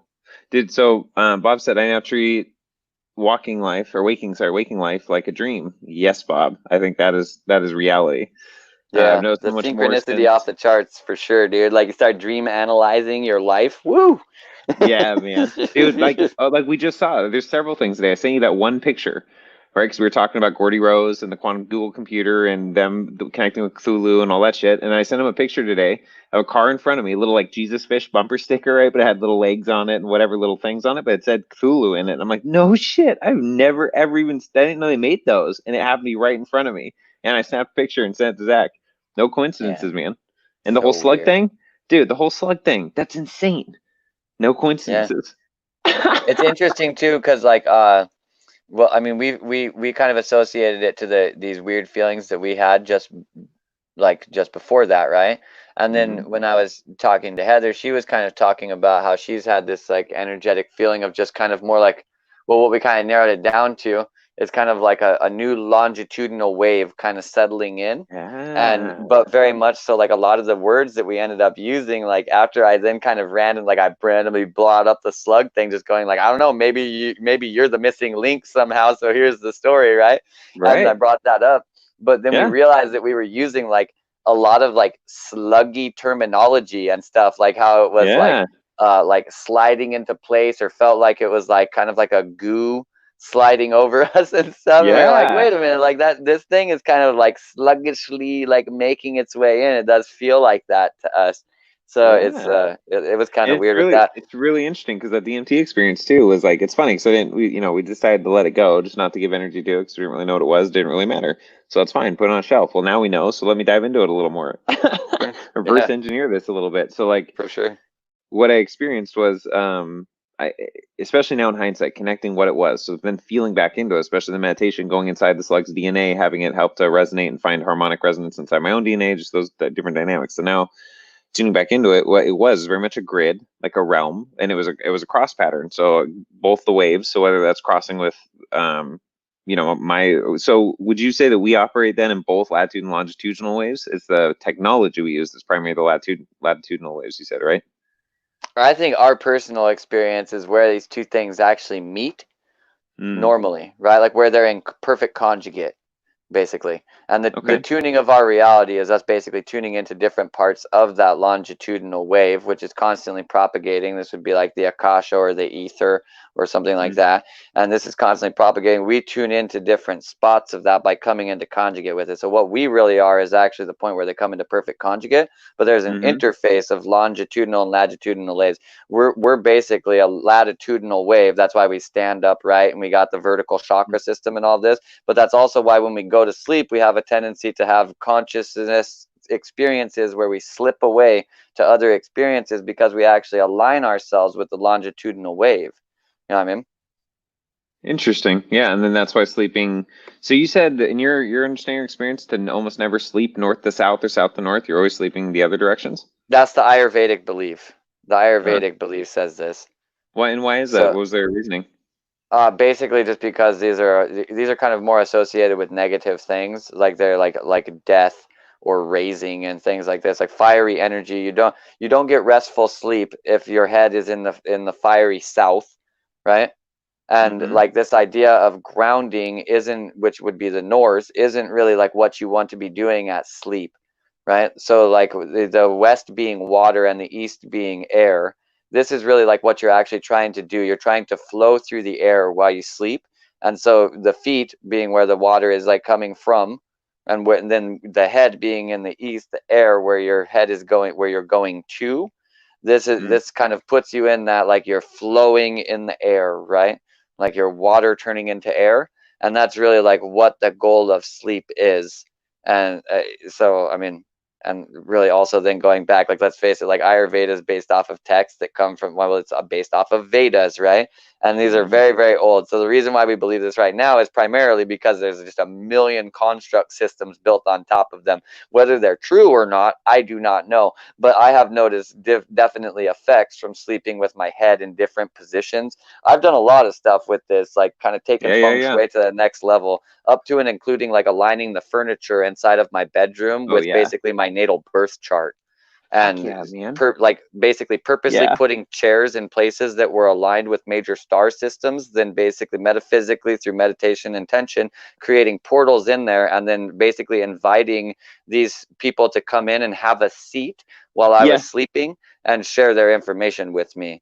Dude, So like, and I've done the same shit, man. My own little process, but literally pulling out chairs and doing the same thing my own ways. But right on, that's man. Keep super going. weird. Definitely, I literally said while I did that, like I was like, I don't think anybody else would ever do this. So it's Me, crazy to hear me, that you did. me.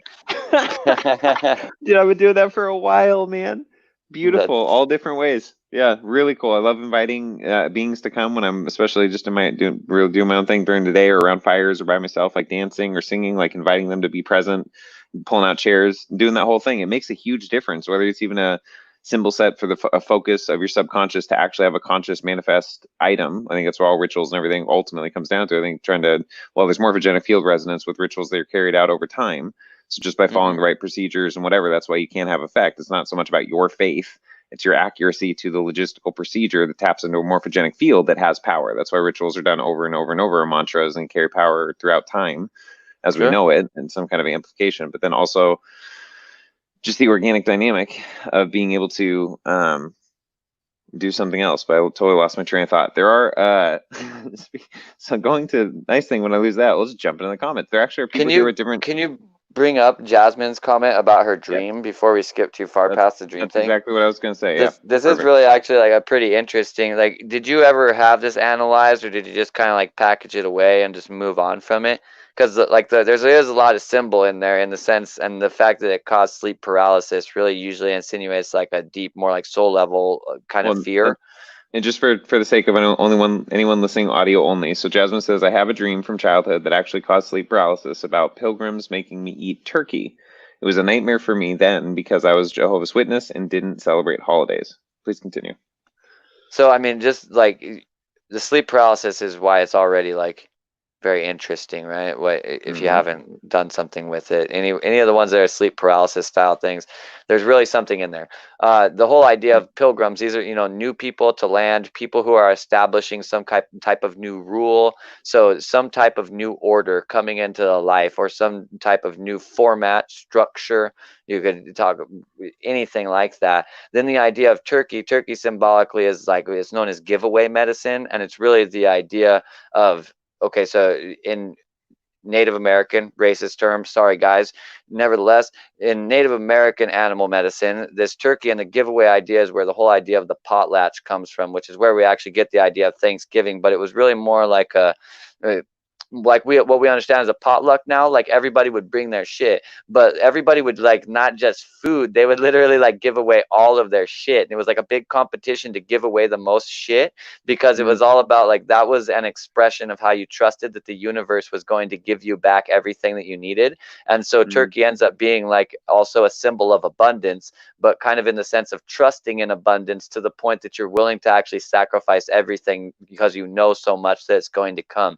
So the idea that like some new order is forcing you to consume the concept of your basically trust in the abundance of the universe, that's a yikes for me. You know what I mean? Like I would definitely want to look into that, have it. But many ways you also say like you were a Jehovah's Witness at that point in time. They told you not to celebrate holidays. What is a holiday? A day of reverence or day of honor for something that we believe in. If they're telling you not to celebrate holidays, they're also telling you not to celebrate your own holidays. Jehovah's Witnesses are a religion that is very much so an order and a structure, very much so could be like a pilgrim. They make pilgrimages to people's houses all the time and knock on their doors. This is a thing that they do, right? They're trying to spread their order and structure around, and that's very much so potentially to your soul something that is actually taking away your trust in the abundance of the universe one way or another. You say you used to be a Jehovah's Witness. Well, you probably also don't have this dream anymore, but there's probably connectivity between this.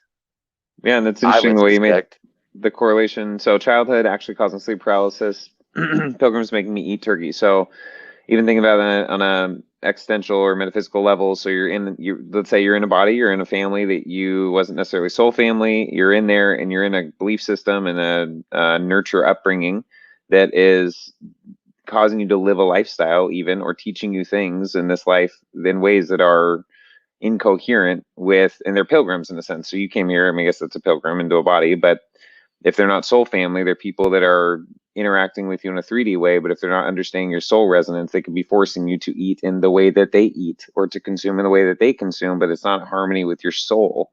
So literally put your body potentially into a neurological state of dissonance or sleep paralysis as you're transitioning as a child and absorbing these new behaviors that aren't really in resonance with your soul. Hence the reason you're not a Jehovah's Witness to this day. Potentially. Those are my thoughts. See, Jen says, your dreams come to you in your own symbol sets, bringing you answers on how to navigate your reality now. Dream divination, hee hee. Beautiful, well said. Let's see, Bob said exactly. I was about some of the stuff in the chat. Let's see, really said. 1 second, actually. Perhaps it's not about actually the Jehovah's Witness at all, but rather that like we made a pilgrimage to a body, and it's a methodology of reminding yourself that through this pilgrimage that you made to the body, you have also disconnected yourself from your abundance and trust that is the universe.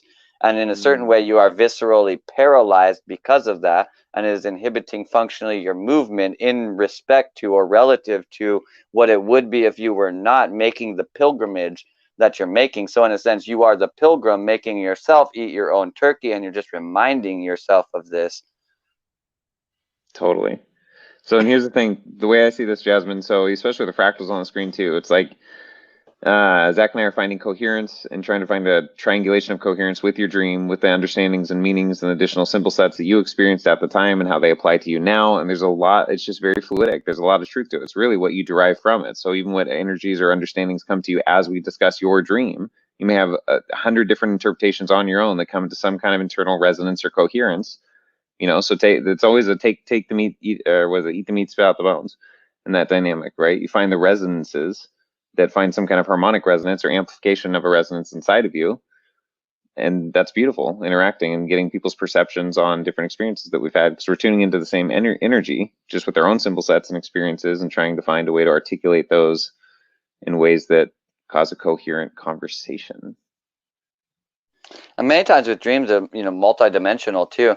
So, like really, I'm not saying that all of them are, but like, you could give 3 interpretations of a dream and they're all right just at a different layer, and it's up to like what layer are they at right now. Totally. Yeah, it's a good way to see it. Yeah. Interesting. I think it simplifies life when you understand it's not about the words, right? It's not even necessarily about the logistical connections that you can make, or it's about tuning into the energy and then finding a way to harmonically express that through your own symbol sets and words in a way that finds some kind of metaphorical overlap with the symbol sets of those you're having a conversation with. I mean, it's like the constant ultimate daily game in any situation. Yeah, it's the relevance game. You're trying to make whatever it is that you're experiencing relevant to someone else. Or yourself. Yeah, some kind of reference point or framework. That's why I needed us to do the slug meditation 2 days later. Otherwise, I had no reference point for what the fuck I just experienced. Okay, so let's break this down. I think this one's a couple comments long. So, night before 9/11, I had an ongoing dream the whole night. Woke up several times, back to sleep. Dream continued. Not enough text to tell you everything. Maybe I'll write after this. So, can you read the next one, Zach? Hold on, he did add some things. Many white rooms. Realized Antichrist was there, wanting to help eliminate him. Next thing I knew, I was in New York in an alleyway with a woman giving birth. Blood everywhere. 7-headed dragon came out. I woke up, told my boyfriend something bad is going to happen, went to the bathroom to get ready for work, then heard on the radio the first plane crashed into one of the Twin Towers. That's intense. Huh. Many white rooms. Where was this again? Here it is. It was literally right above it. I'm bad. New York in an alleyway with a woman giving birth. It's kind of interesting, though. I mean, we get into some interesting esoteric correlations with this. Both, so this, anytime we see this number 7 coming up, like, especially if you're talking about like giving birth, I mean, like in a certain way, seven heads. You talk about like 7 chakras, right? These are like the 7 lords. You can think of those as 7 heads or 7 gods or 7 cycles. Like they can be thought of so many different things. You associate it with a woman giving birth and a dragon and blood around the outside of it. All of these things point me to the story of Tiamat, who summoned 7, I mean, they're demons, is what Tiamat summoned when she was basically going to go and kill Marduk, which is kind of interesting. I mean, this was a pretty major thing. Like, if you believe in there being kind of any esoteric layer behind what the big things that happen in the world is, this was one of the big ones, man. So... Yeah. To me, 9/11 is a multidimensional event. There's a lot of shit that happened there. But so part of it too, so part of even in our DNA, if we're tied into really heavy traditional Christian families or belief systems that have very, very firm eschatological beliefs about how the world's going to end, the timelines are going to play out, the things they can lay out through the book of Revelation and the different Abrahamic texts and religions and Armageddon and all that kind of shit. And then we know in the vaccines and the technology and the deep state, if you will, but there's more than that. Those dynamics have been working to cohere with the apocalyptic timelines laid out in the primary, the biblical text. So they can, I mean, there's a lot of agendas and layers in that. So just by being ordered into that, you can have dreams, you can have premonitions and things that literally come from your DNA, the belief systems of your family. You're tapped into different morphogenic fields and timelines and things that they want to propagate. And if you can have the dreams, just by having the dreams, it comes into your awareness. You give energy, you feed the grid, the morphogenic grid, you increase the probability that those timelines will manifest into the earth. And then sometimes just in that dynamic, you're just maybe tuning into what is going on. It may have nothing to do with you or whatever, or there's some level of resonance that you could even experience that interaction, especially in real time, so to speak, what's going on esoterically as a template overlay before the physical manifestation actually happens. And there's a lot of levels to that shit, and that's really fascinating. In a certain way, like I know from my own life that it really is like multi-dimensional, because like, okay, so this person really is asleep and they're having this dream in some place. Maybe it's just inside their head, right? But then they know what they did in real life after that. They woke up and they told their boyfriend something bad is going to happen. Then they went to the bathroom and they're going to get ready to work. And like we have like a timeline here that already went through from their sleep over into real life. Then they heard on the radio that the first plane crashed into the 10 Twin Towers. Now jump over to all the way where I am. I know exactly what I was doing right at that moment in time. I remember getting woken up at the moment that that happened. And like, I remember everything after that because I remember the experience that I had with my mom. Like my mom was a tinfoil hat wearing conspiracy theorist with the best of them.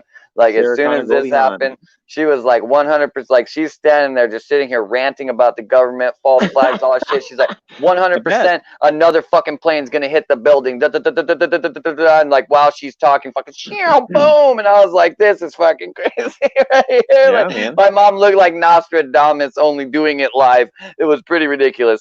But like I mean, I remember. So now, like, you have this coherent chain of events that temporally happened just a little bit before that. You know what I mean? But it's all like, it's almost like I was like premonition in the moment because of what like my mom was sitting there saying to me. You're like premonition in the past. And now we're basically just waiting for the premonition of the future, right? Maybe I am the premonition of the future of these collapsing pasts and presents. You know what I mean? Mm-hmm. So, because now I sit here and I go like, oh yeah, you know, like now I see the congruency between all of them. That's so weird. So like white rooms too. Oftentimes like white rooms point to like self-awareness, like honesty with the self, having like recognitions about the self. What's interesting to me is like when we say awareness, we say that we can also mean like lack of thereof, right? The fact that there's like many white rooms and you realize the Antichrist is there, like, I don't want to get too witchcrafty with you, but if you're going to do something on that type of level, you do ways to try and protect yourself. This happens in computer hacking. This happens in robbing a bank. This happens inside of other things that you're trying to do that are effectively clandestine. And creating many, many rooms of self-awareness so that you, and only intuitively did you know the thing was there, but you don't know where it is. This is a very good way of protecting your location. So that's very, very interesting. And then also you're portaled out to the place, you know, this New York, right? Which would be the focus of the intention anyways. So it's like, but it's like following the intuitive bandwidth almost. I don't know. It's too much of an overlay to really what I think happened there. No, it's all right. I think there's a lot of overlays that apply here. So like, it's interesting with the white rooms too, because when I was talking about the story the other night about the option I was presented with, where I was in at that life point in my life where I saw that room, the hall full of doors, the white hall full of doors, Matrix 2, right? Mm-hmm. And so I immediately white rooms. I thought of each one of those rooms as a white room, but that also overlays realizing later with my spine in different places along my spine and the vertebrae. And you said something too, it could be rooms or places of your unawareness. So I think a lot of things, you know, Morgellons, chemtrails, just TV programming. I mean, there's so much shit, man, that's just programmed into our subconscious. There's a lot of latent programs, I think, that fill the spaces in those vertebrae within our nervous system, realms and things inside of our own vessel, in our own awareness, because our Ferrari has all these buttons that are taped off and whatever. They're told don't touch that because they've stored a program in there.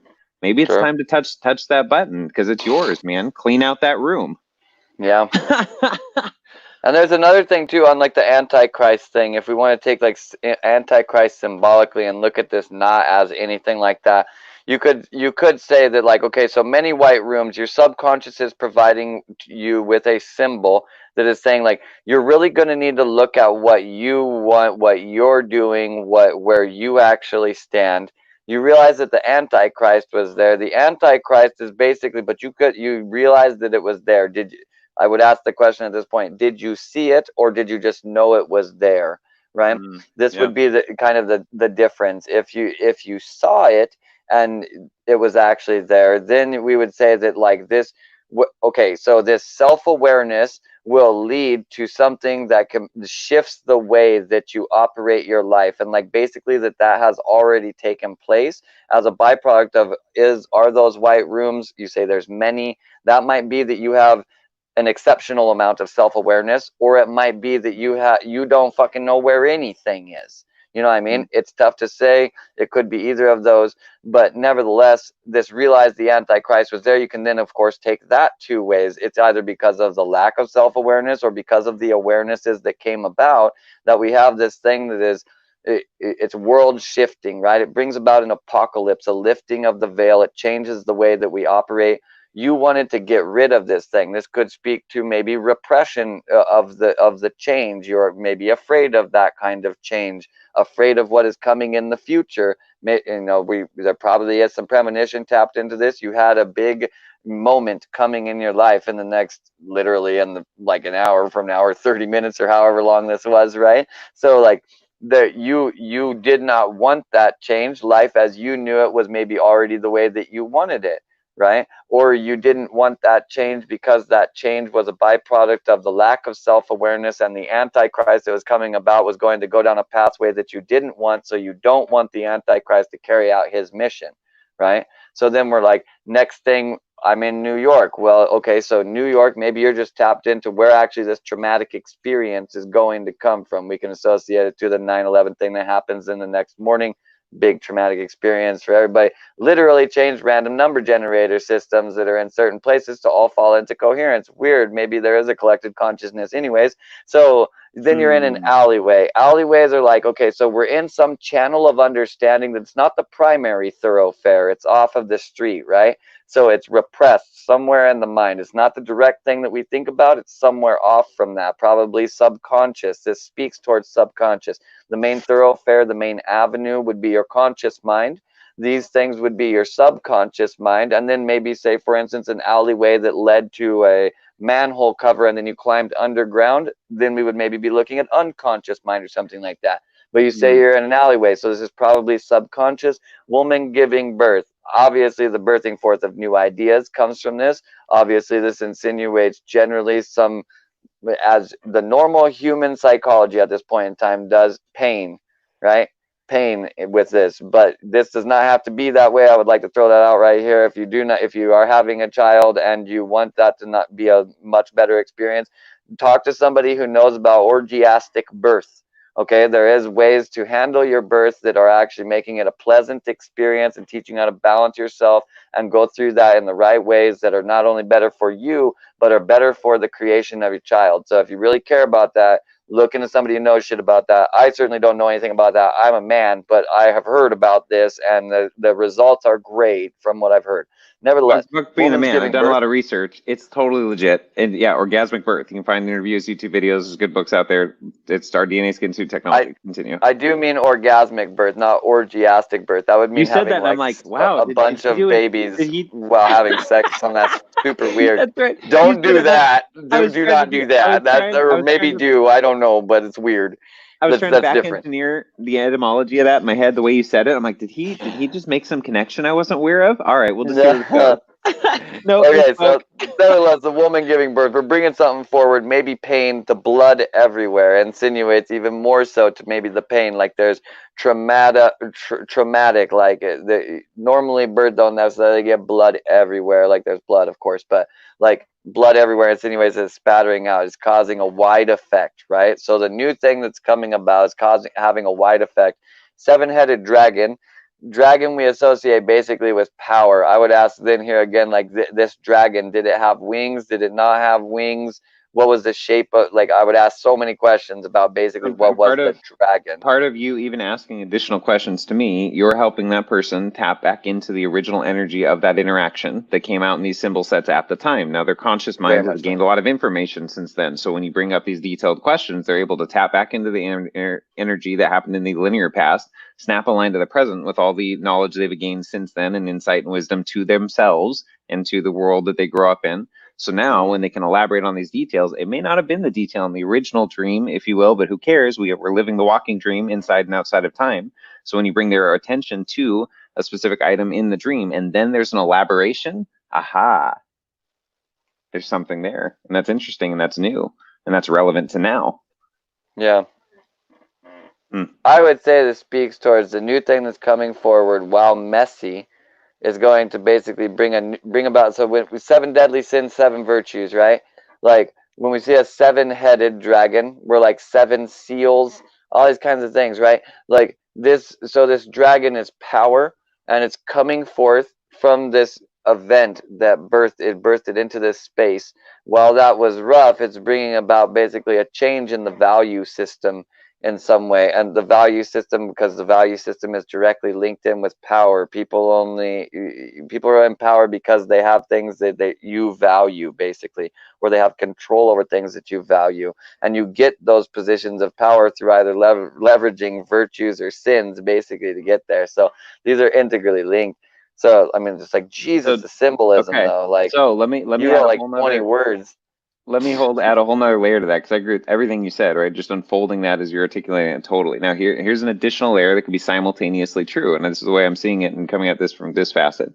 So let's say this dream is generated externally by the agendas of others. They understand tech, they understand consciousness tech a lot better than most people. They can put into the field a situation where you are repeatedly going into this dream scenario, meaning you are repeatedly going back into time and coming into agreement just by observing it, having no control, not being lucid in the dream, not changing anything. It's just happening, but you are observing. And where your attention goes, that's where energy flows. So literally by causing people, I wouldn't be surprised that there are many, many, many people who had similar dreams that with their own symbol sets that ultimately are feeding a system in an energetic field so that they can manifest within those next few hours into the earth. So I imagine very much that's happening to a lot of people. Now, an additional overlay from the present to the past, because it's all the same. And every memory is only as old as you've last remembered it, because your brain is plastic and neuroplasticity is a pretty incredible thing.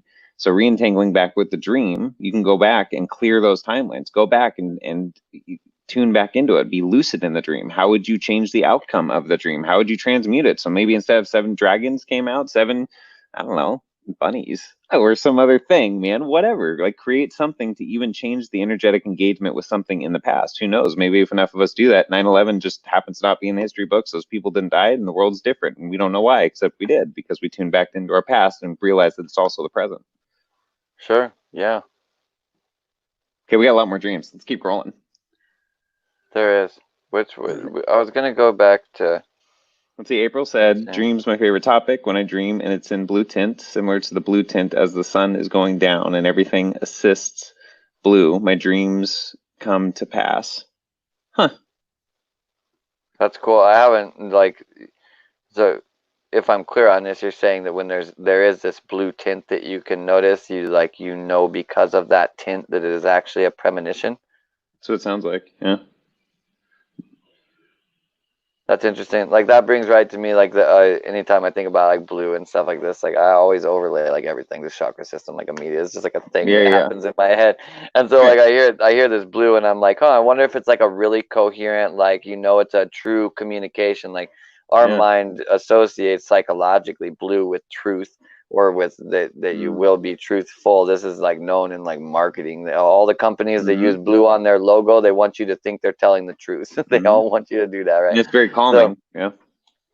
Nevertheless, like it is also like this color of communication, color of the throat chakra, but like maybe like that tinge coming through so clearly as just like something about her knowing intuitive, right? Is knowing that this is like actually a coherent, real thing that's going to happen. So it's like blue tinting it. Yeah. I don't know. That's just a concept. Well, it's interesting. I mean, that's her subconscious or some understanding of what's coming in the actual timelines, more anchored into very more than likely probable timeline, enough so that there's a synchronistic cue inside of her dreaming state to make her more lucid and carry that into her conscious state to then look for that manifestation of that timeline in her waking hours. Yeah. I don't know. That's pretty cool, though. I wish I had something like that. Like I have a feeling, pass that over. like when I have like flash forwards, like I know when the flash forward happens in the dream now, and like my mind keyframes it. So when I wake up in the morning, I'll know the dream that I had that was like this flash forward, but I won't know when it's going to come to pass at all. I will know it's going to come to pass, but it's really just completely feeling based. Like there's not actually a difference in the dream. It's really that the dreams are so damn monotonous. Like I have dreams where there's like very clearly like a thing happening, right? It's a progressive story. And then I have these dreams where it's like there's no reason to be in a dream right here. Like there's nothing happening, right? Like it's just super standard life, super standard, right? Yeah. And then that's when you know, like I know that okay, that moment's actually a premonition, right? Like that's actually going to come to pass. So I mean, you know, that ain't very fun though, because they're always like super standard kinds of life. You know what I mean? Yeah. So we're talking about really before we get too far away. She said, you brought up the observer. I was told at a young age that I'm here to be an observer. And look, like really, whether you're aware of it or not, we're all observers. That's why it matters what you give your attention to. Really, let alone, you know, garbage in, garbage out. What are we feeding ourselves? Really, we're actually giving energy and we're giving life to and sustaining things by giving them our observation. Yeah, I mean the observer effect in the quantum mechanics, you know, like collapsing the wave into a particle in a certain way. It's like without it being observed, it doesn't actually exist. Just the possibility of it existing exists. So, Yep. yeah, I mean, like, I think there's certain people we're on a certain way. Like, if this is really speaking to like something that is where you're particularly talented, there are people that can see better. I mean, literally, just like women as a basis generally see better. Like they generally have better intuitive vision. In fact, there is actually a certain admixture of plants called pira pira that they use in the Amazon that actually does not even work on men. However, if used as eye drops on women, creates very psychedelic visions, and it's kind of weird. But in a certain way, it's they just basically write it off to like, well, men aren't really supposed to see shit anyways. We understand shit. You see shit. We understand shit. And that's really the way that it works. Like one of the things I do with a lot of my time in my work is I basically work with highly intuitive women who have experiences that they're like, what the fuck was that? And I'm like, oh, that's this. And they're like, wait, yeah, it is. Now it's like everything's okay because it's gone, whoo. You know, it's made the whole loop. Listen, you know what's really interesting? So the two Hebrew words on the left and right side of the tree of life at the shoulder or whatever coming off the keter, the crown, which is Chokmah, and Bina, which is understanding and wisdom. And Bina, understanding, dude, that resonated heavy for a year and a half or so. I was writing that on water bottles, writing that in Hebrew. I was writing that everywhere. I was seeing it everywhere. And it was just like diving into the depths of those words and those sounds and the concepts. But yeah, Bina, understanding, that makes sense. You just said that. So yeah, right on. Yeah. So Bob said, my most memorable and powerful dreams were before the age of 7 too. Now, what's interesting about the age of 7, I mean, you've got, oh gosh, no, who's the other guy? Greg Braden, Joe Dispenza, and Bruce Lipton. Bruce Lipton talks about, and I mean, there's many, but that you're neurologically, your system switches over around the age of 7. They know that they can put you into through SRA, DID, which is satanic ritual abuse, dissociative identity disorder, formerly known as multiple personality disorder. That before the age of 7, your psyche is much more able to, being in the primarily in the theta brainwave state, to be completely fractaled and dissociated. So there are way more people than realize. I mean, just through the whole esoteric system and the whole MK Ultra programs and subsequent programs. I mean, that's like, it's funny because that's such old tech, right? That's the stuff they released documents about, and they had like 50 subset MK Ultra programs, let alone all the other programs down the road. So there's so much stuff that's going on. I mean, there's people. What is it? There's a 10 million people or something like that, 10 million people across the United States that are those sleeper agents in a lot of sense. Now, I think a lot of those different parts of associated personalities are being healed, just integrated through the frequencies changing on the earth. I think a lot of those morphogenic fields also that are sustaining the trauma fractals inside of them that are dissociated are being dispowered or losing power. They're no longer to sustain those fractals and those traumas and those cognitive and amnesic barriers. And so even in the cellular way, I think those things integrate in a way that people don't have to deal with these traumas and these other identities inside of them. I mean, some do, right? And a lot have. A lot do a lot of hard work to reintegrate themselves from mass, incredible government or private corporation trauma. Sure. But yeah, even private home trauma in some cases is totally pretty dramatic, man. Dude, here's the thing: people underestimate. They've proven in the womb. Just if there's a murderous intent from someone outside, the baby will recoil from the hand, right? That there's a very, very heavy awareness. I mean, think about it. The baby's in interdimensional fluids, kind of like a slug, right? Wrapped in these interdimensional waters, half here, half not, or both, 100% here, 100% there. This beautiful place for 9 months, which is fascinating. And then we also finish our birth 3 months outside of the room to complete that entire cycle, which is also fascinating. And but babies absorb those things neurologically. They absorb the intentions of the mothers. They absorb these things. So yeah, we can cause dissociative trauma in babies. I mean, I talk about one of the first memories that I had of in the womb just came to me last December, December before, when I was writing a birthday card to my mom. And I thought about this concept for a long time. Like, how do you know when it's a memory and not just a thought? Like an interesting, especially in the womb. It's like, 'cause I don't remember, I have a handful of memories from 3, 4, or 5 years old or so. Then going back, I don't really have a whole lot that I've just remembered through my life. So while I was writing this letter, as I was writing it out, this memory started to come for me. Now, it started because my heart got really warm, like physiologically warm and just internally, energetically, but feeling, and it moved up to my mind. And I began, as I was writing, and I realized that when I was in the womb, there was a point when I was like, dude, fuck it, I can't do this. There's way too much trauma in the earth. I can't do this again. Like, I mean, there's just this feeling of like, that's it. I'm gonna miscarriage. I'm out. I cannot do this. And I remember my mother's heart and her love for me wrap around my heart and my being. And it was such a soul settling comfort, right? That it brought an awareness that, oh, if I can be loved like this, then maybe it'll be okay, and it was a memory that happened in the womb. So that to me was also healing a trauma. I mean, to be a baby born into environment, the ideal scenario, right? There's soul contracts, there's pre-engagement. The traditional tribes will spend, the mother and father will communicate astrally, interdimensionally and create soul contracts ahead of time with certain babies or entities that are going to come in. There's a very, very intimate connection when both partners are connected in that way to themselves and to the child coming in. They can go to places of power, ley line sites, different ceremonies, and there's a lot of ways to really bring a being into this life intentionally, man. People do not understand, right? Yep. They do not understand. And so that's the ideal scenario. You're coming into conscious parents who consciously bring you in, who are intimately familiar with your soul, knowing that you're coming in to teach them as much as you are. The child is coming in to teach them as much as we are teaching them. And really, I think we're teaching children to have not, burn their hands on the stove or do it once so they understand how this body works and whatever, like basic shit. Don't get run over by a car, colloquial understanding of terms and value systems and whatever. But really, man, they're closer to eternity than we are in these physical skin suits. So that there's so much understanding they have in that childlike awareness, just observing them as children. Like, I love when kids ask questions or just asking them questions, right? And watch them process, man. And whatever they come up with, sometimes it seems ridiculous, but it's not. They thought of it for a reason, and it's really interesting, So yeah, there's a lot that happens. They see some weird shit.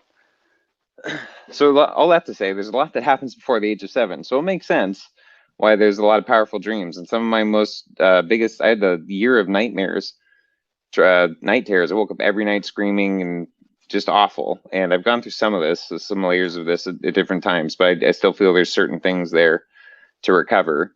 But it makes sense to me too, whether it's different entities or organizations or things in our DNA or who knows, man. But it really seems there's a massive effort to shut children down from their imagination, from their dream realms, from their dream states, in those ages, very delicate ages.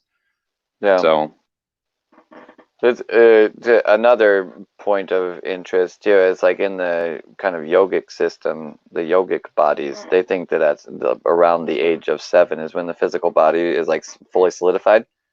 So it's totally interesting makes that like sense. at 7 your physical container is full and then your dreams shut down a little bit, you know what I mean? But you haven't really like come fully into that body yet until 7. Yeah, interesting. So a lot of confirmation in here from Jasmine about the, I mean, the Cool. that's and it's interesting. That's just what those symbols mean, man. You know what I mean? Like you can learn these symbols, and if you just like I've just memorized a lot of them because I've probably analyzed literally 100,000 dreams. I mean, the number is huge. It is huge. So like you just memorize them over time, basically. But general holidays to me as a child were made to feel like something terrible and something that God disapproved of. And in my childhood, do you know why the Jehovah's Witness hold this belief about holidays? I have no idea why they think that like holidays are a bad thing. I feel like I asked this question recently because I never Or asked is that it one just specifically. it's really all holidays? Like there's no such thing as a holiday to a Jehovah's Witness, or is They it that don't even celebrate their own birthdays, and I don't know if it has to do with like a unity dynamic, maybe in the original positive intention that there's that we're all one. It's the nothing unity special? dynamic. Yeah, and that's where it's like, yeah, but at the same time, it's like, I don't know, man. How do you spin that in a way where you're literally dissociating from the culture around you because you're what, more holy, Sure. or because you're not as, I mean, that's just, that's where it gets religious and silly. I mean, it's breaking Yeah. relationship for what reason? I mean, if they, I don't know, maybe there's some awesome benefit they get that we're not aware of, and I'm not saying it's, then teach their own, but Yeah. I don't see it. And she says down here, day before 9/11, she saw the word chaos spelled with a K in the sky with clouds.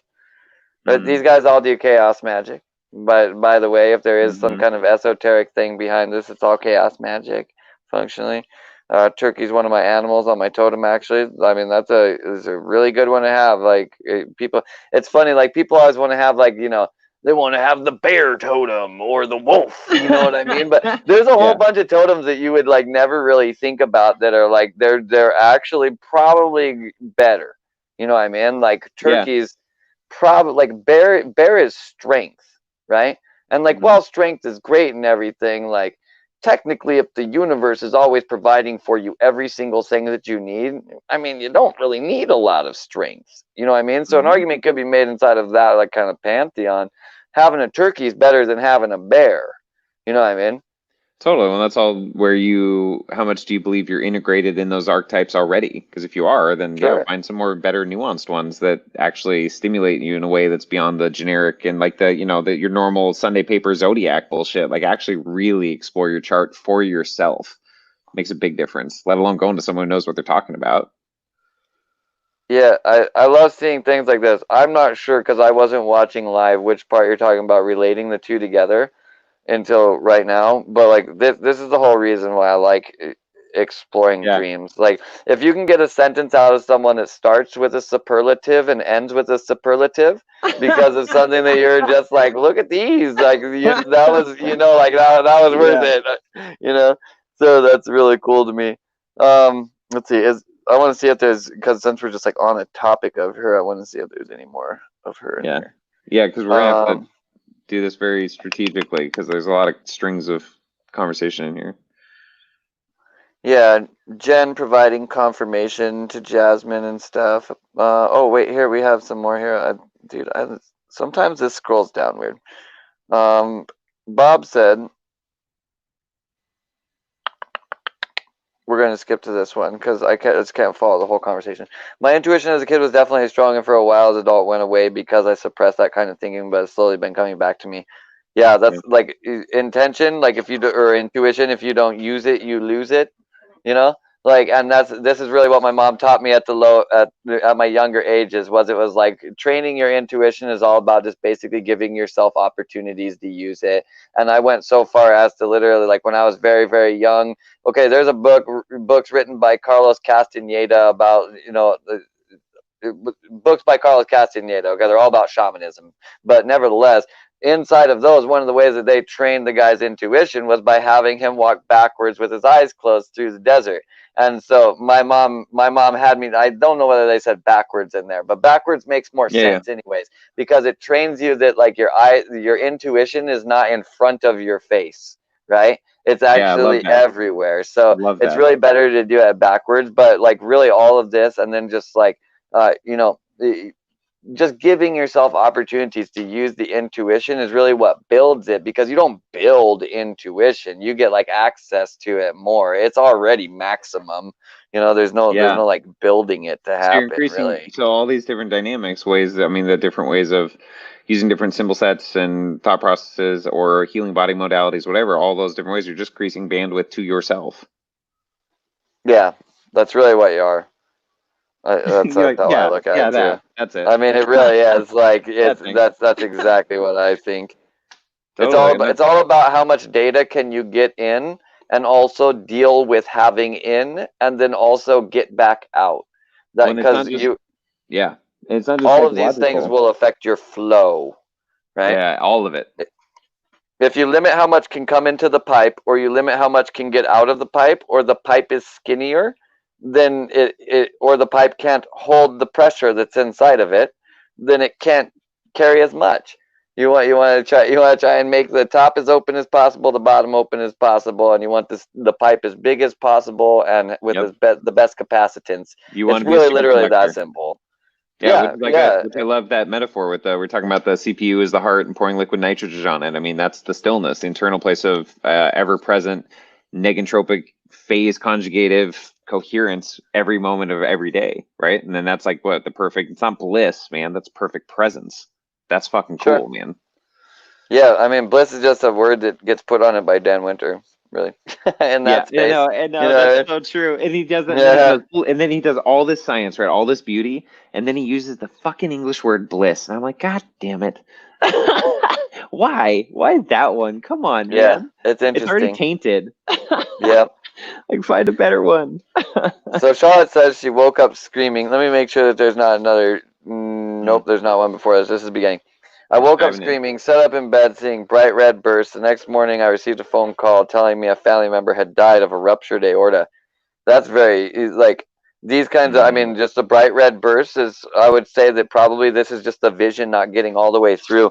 Jen, hmm. that's in chat, had a very, like, Jen saved somebody's life because of basically having okay, so she had like a panic attack, and then basically passed out from this panic attack. But when she passed out, she saw like a pair of lungs that were filling up with fluid, right? Hmm. And she had a friend that was in the hospital that was already, basically, long story short, diagnosed with a 2% chance of 2% chance of living, right? Well, And so, like, if hmm, anything else happened to her, she was screwed, like 100%. So right. nevertheless, Jen knows that this is associated with her, basically heads directly to the hospital, and is like, we need to check out your lungs, like, we need to get your lungs checked out. The doctor's like, what are you talking about? Like, there's absolutely no reason to think that. They decided to check her lungs out anyways. They catch a pneumonia like right as it had started. Like, Wow. as it Yeah. had started. You know what I mean? Like, the moment that you probably saw these bright red bursts, I bet you, like, literally, like, that's the moment that it actually happened. I would really bet. What do I think about zombie dreams? Zombies are almost always a representation of unconsciousness, lack of awareness, lack of mindfulness, uh, Hmm. procedural programming, herd mentality, not looking before they leap, not having actual aspirations, dragging their feet, meaning that they procrastinate, they make things take longer. The whole idea of like the zombie dragging, holding on to the leg, is basically other people in your life that are operating as dead weight a lot of the time. So really just all the functions of something that would be like a slow moving, languid thing that can oftentimes be understood as like basically parasitic or violent. Um And then where did I skip down in here before? Oh.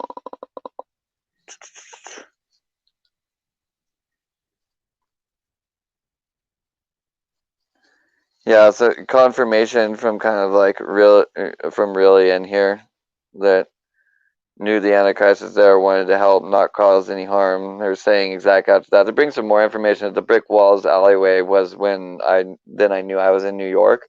And when I saw the dragon, I knew it meant destruction. And really, in a certain way, like destruction is a powerful force, right? Like some kind of power comes through to destroy all the time. So, dragon oftentimes associated with destruction. Conversely, dragon oftentimes associated with creation, right? Because it is a powerful force. So, um, definitely this. Thank you guys for sharing your dreams here. It's really awesome. Like looking at dreams is really you could Yeah. learn everything you ever needed to know about your life by having enough dreams. I really think. Um, uh,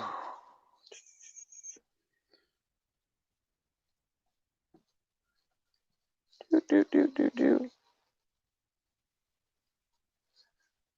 Yeah, I agree with this 100%, April. That men have basically a gnosis, but women have an actual like a vision for Fascinating. sure. Yeah, I'm just putting that in whole new I frameworks now. I Yeah. think both of these can be sculpted. I think Yeah. men err towards the side, basically the left side of the brain, and Yeah. the women err towards the right side of the brain. But Yeah. really, I think we can sculpt these completely in both of us, and we can get to a point where you're both knowing and seeing. But at a certain way too, like I think, and in a certain way, I would look at this and say that it's kind of like a cop out by me because I can't see that I've made kind of in a sense like stories in my mind where I'm like, well, like in a certain way the knowing is more effective, you know what I mean? But Yeah. then Yeah. there's also like I have a point in myself that I know I'm repressing that I'm like, but I want to see, you know what I mean? Like Yeah. I want to have So, more visual things, so let me ask you this then, because I'm trying to dissect my psyche all the time and my experience and my soul skin suit connection and whatever the coherences are there. So, okay, for example, like when we did that first coherence meditation together, and we talked, I shared with you afterwards. I'd sent you a quick audio recording of what I experienced, and that you said that you were like the visuals that I saw, the certain specific visuals you said surprised you. Do you think that's part of my whole left brain, right brain being born with that more in sync dynamic? The I specifically that connection visually in that way? I was surprised of the visuals that you saw because they are so similar to, well, when we were meditating, we're using something that I would understand as a metaphysical technology that I have built on purpose. But Mm-hmm. your visuals were very similar to how I have designed this in Mm-hmm. my own projections and my own basically using it and putting a lot of belief towards it and basically making it a belief structure that exists at a Totally. higher focus level. So Yep. nevertheless, because I didn't tell you anything about it, Nothing. really, Yeah. nothing at all. Like I told you about like the fundamental function, kind of, Yeah. Well, but just of us I coming, didn't like. it was a visualization of us coming to coherence. You gave a symbol set, right? For us to come in coherence, that was it. And to do that for like 15 minutes, 30 minutes that night, what I ended up doing for 30 or Yeah, whatever. So I felt the energetic connection to you, and then had this manifestation of all these different visuals in my own experience. And so I guess I'm right. wondering if the visual, the immediate, very visceral internal visuals I get, I wonder if that's more connected to the feminine dynamic because my left and right brain were connected when I was born. Yeah, it could be, but then at the same time, you've also had this like, I want to astral travel, these kinds of things like that. Right. That's the vision shit. Like women I astral know. travel all the time, man. I know. Like Well, and it's like I much get easier that. for them. Yeah, It that's seems true. much easier for them. I Apparently, don't I that's don't true. know No, that it fair, is, fair but enough, man. I would say most people I've met, I don't know, it's probably a 2 to 1 or at least 2 to 1, if not 3 to 1 ratio of girls versus guys who are far more actively from a young age or just naturally turned on astrally or those different dynamics. So sure. that's interesting. Yeah. Huh. So Bob says, took me 30 years to realize I had rejection trauma from being put up for adoption. I never realized it affected me, and it was never hidden either. Stuff can get hidden deep. Yeah, like Yep. interesting things. So, okay, I had all these like Nope, we sexual opened a box trauma now. cases popping up in my life, and I couldn't understand why I was tapping into this because, like, I knew that I had, for lack of a better word, allowed myself to interface with some demons that had some what I didn't expect to be, but was sexual trauma stuff along with it. But at the same time, then it started like happening a lot, and I was like, why is this happening in my life? I started digging through back into things, and I had like basically, for long story short, like a weird sexual interaction where both me and another really young girl, when I was like 6 years old, I think, or something, we Mhm. like we were basically trying to copy my dad and her mom, who were like boyfriend and girlfriend, were very much so having sex, and we both knew about it. Mhm. And we were basically like trying to copy them. But I think I've come to recognize that in a certain like weird way, it's not like it's not your standard like I got raped or I got sexually abused type of situation, but what it is that it set like a weird twist on my perspective of like sexual interaction, because Yep. my first sexual interaction, I literally could not even get an erection. Like, you can't have sex yet, bro. It doesn't matter if you can get the ladies or whatever. Like, you can't do it. You can't do it. Right? I had no idea what I was Mhm. doing even at that point in time. I literally just laid on top of this girl and like moved, and she was totally consensual with it. In fact, it was like really more her idea than it was mine. But Mhm. nevertheless, like, I wasn't opposed to it. I never looked at it as a sexual trauma. I was always just like, it was this weird sex thing that happened when I was really young. I don't know why were we even thinking about that? Oh, it's because the parents. Okay, I get it, but it's really like not like a big deal or whatever, you know. But Yeah. I came to realize that it definitely does had some twist on the way I was perceiving sex because of that. And this was not long ago. This was like not even a year ago, like a few Yeah, three yeah, months yeah. ago or something. Sure. I Layers finally and layers. like told Yep. I told this story to someone who had actually even already heard it before. And when I went through it, I got to the end of it, and he was like, "You know what? Actually, I think that's actually like some kind of a weird rape trauma." Like, I just suddenly Uh-huh. noticed, like, weird. Yeah. I got consensually raped. You know, they say like you can't rape the willing. Sure. Actually, you can if they're like 5 or 6 years old, and you are also like 5 or 6 or 7 years old, and you guys consensually have sex before you have any idea what that is or even how to do it. You will probably suffer some kind of a rape trauma, but Right. no one got raped. You Yeah, know what yeah, I yeah. mean? No, it's Weird interesting because situation. well, the moving into the physical, like the asanas, right, of a sexual position dynamic with the intention to do what our parents are doing or to tune into that energy, yet Sure. you're not in a vessel or an age or a level of wisdom or awareness to actually handle that energy in a way that's beneficial or coherent for your system. So then it leaves a residual image or something that is discoherent, even though logically it's like, well, I wasn't raped, but what we use all these reasons to not tune into it, to dismiss even Right. tuning into it, to maybe find some things a little refined. Yeah. Need some coherence. Yeah, it totally makes sense. Um. Okay. So this goes back to the Jehovah's Witness. Why don't they do holidays? They have a mindset of giving gifts throughout the year, and whoever it feels like, whoever and probably whenever it feels right to do so, rather than having some specific day of reverence. Oh, That's totally. kind of, I mean, and in certain ways, I feel that. I feel that. Like, Yeah. if I always think it, like, I talk basically this, I apparently I have a Jehovah's Witness stance on Valentine's Day, because I don't understand why February 14th is the day that I show the person that I'm together with that I love them. I feel like I should do that every day. Totally. Yeah, yeah. Like, if anything, we're gonna take a day where it's like I don't do that, and instead I do just me or something. You know what I mean? Like, it's, I should be showing that like every day, but I should be showing love to myself every day too. But like, Well, and that's where why would that be different? it goes from taking a good idea, like you're trying to incorporate a tradition to help convey a value system of honoring people beyond just the day of the holiday or whatever, which is fine. But then you make it a religion. It is wrong for you. It is a sin if you Sure. actually have a holiday. It's like, dude, come on, go fuck yourself. That's not what the point is. Yeah, that's a little rough there. I don't agree with the hard edge of the sword on that one, where Yeah. Well, you're a really, bad almost the guy if hard you edge have of the that. sword. I mean, the hard edge of the sword on almost anything. Like, I mean, I don't know about you. I mean, I'm trying to think of where this doesn't apply. Well, I mean, obviously, there's layers it doesn't apply. But when it comes out, even the thing we're talking about, like, really, things are infinitely subjective, and even subjective to your pursuits and your goal set. You know, there's Yeah. a lot of very nuanced morals, really, when it comes down to what do you want? What is your goal? And there's infinite ways Okay. to it. But Yeah, I don't really do the hard edge of the sword thing. yeah, Like, you could just swing it the other way. You know what I mean? And then it's not even, Right. it's the trailing edge of the sword. So Like, no, no, it's no. not, I it's don't not, run into walls. I have infinite places to move my sword. yeah. And the walls come tumbling down. Yeah, Bob, resonating with the kids under 7, and they speak some incredible truths just in their own shape.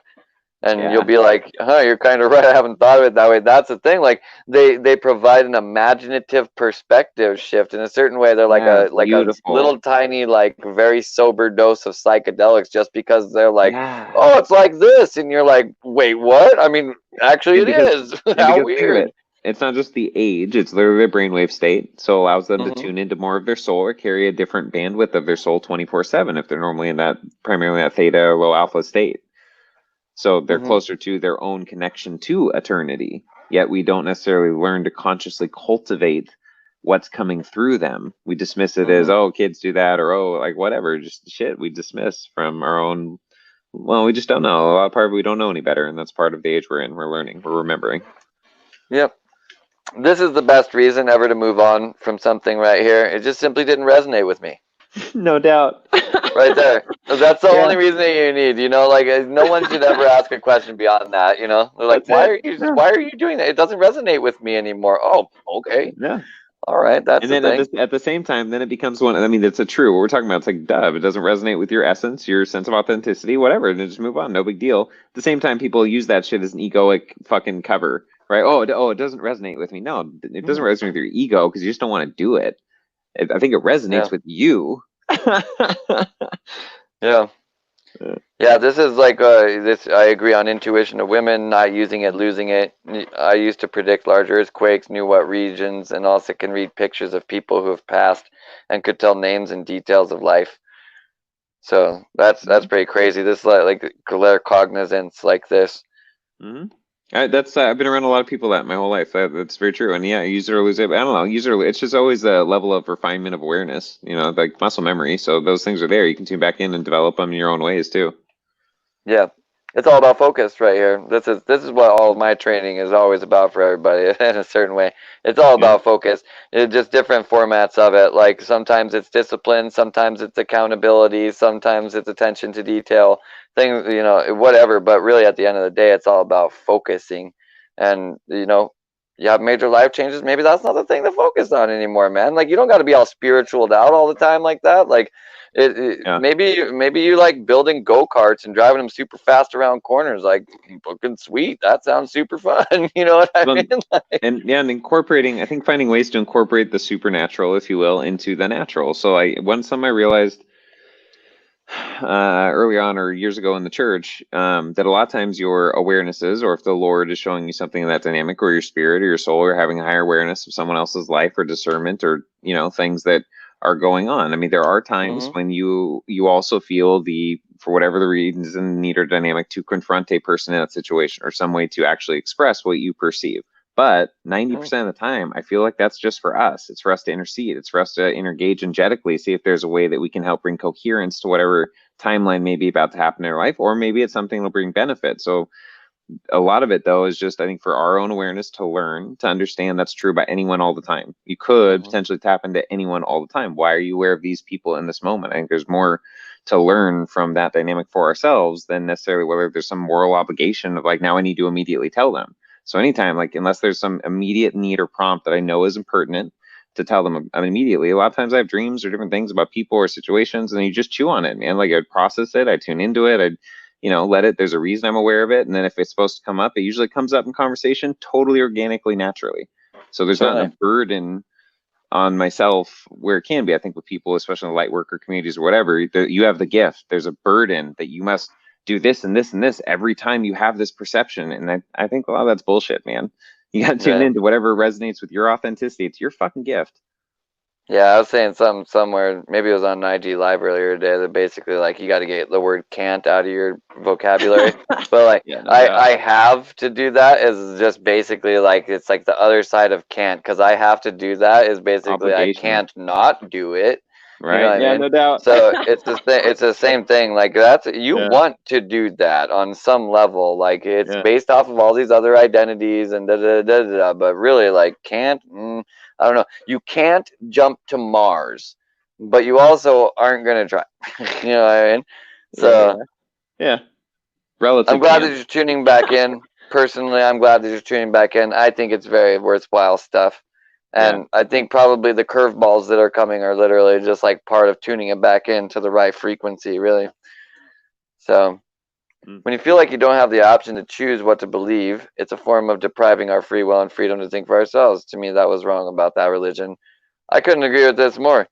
You know, like it's fine to have an ideology and to have like your storyline, but when you're like, this is a storyline and it's exactly that. It's not even slightly different than that. It's exactly this. That's a problem, right? Like that's a little weird, you And know? only this. And if you're going to look at it from a different angles, only look at it from the angles we've told you I they're will okay hit to you look at with it from. rocks if you look at it from a different angle. Like, why would you do that? You know what I mean? Angles, It's just so angels are wow. angles. They are not angles. How dare you connect esoteric subjects to a dynamic here that is actually truer than our belief system we built around it?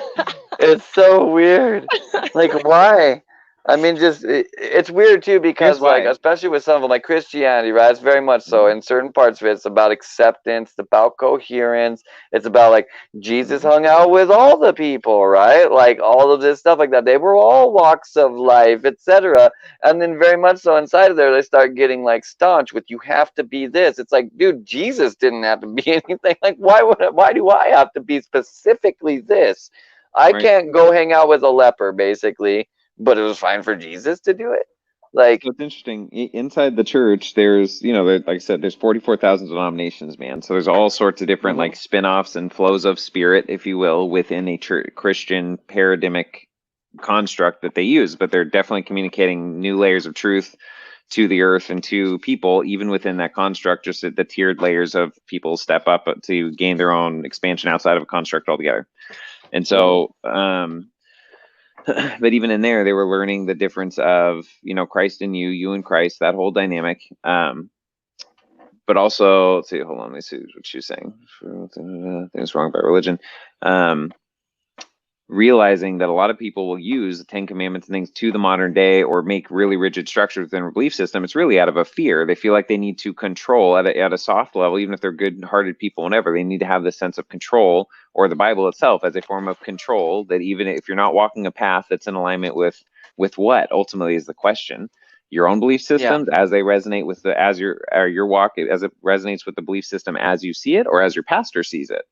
Right? Whose intuition do you trust more, and why? And are they teaching you to trust your own intuition or to trust what they interpret to be the truth from this text, when really we're made to read the text for ourselves, or any text, or Shakespeare, or all sorts of things, and get massive interdimensional understanding, because it's you that are finding meaning in what you're seeing.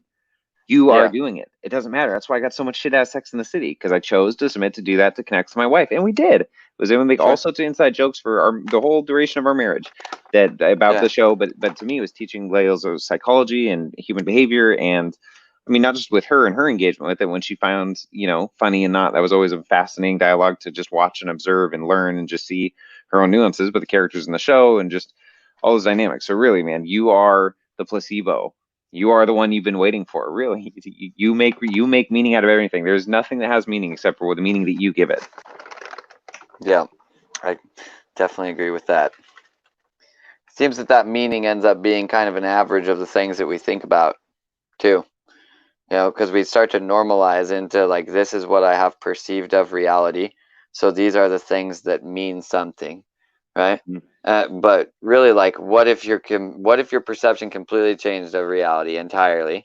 Would that stuff have any meaning anymore, right? Like, if it was no longer inside of the average of the things that you're perceiving, it wouldn't really have a meaning.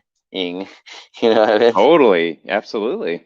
Meaning is like, if ing means basically the action of, right? Like we make adjectives out of it, so it's basically the action of being a mean, right? The action of mean, the average. Yeah, that's interesting. So that's so mean and median. Median is what, the middlemost number, which is different than the average number of a data point set.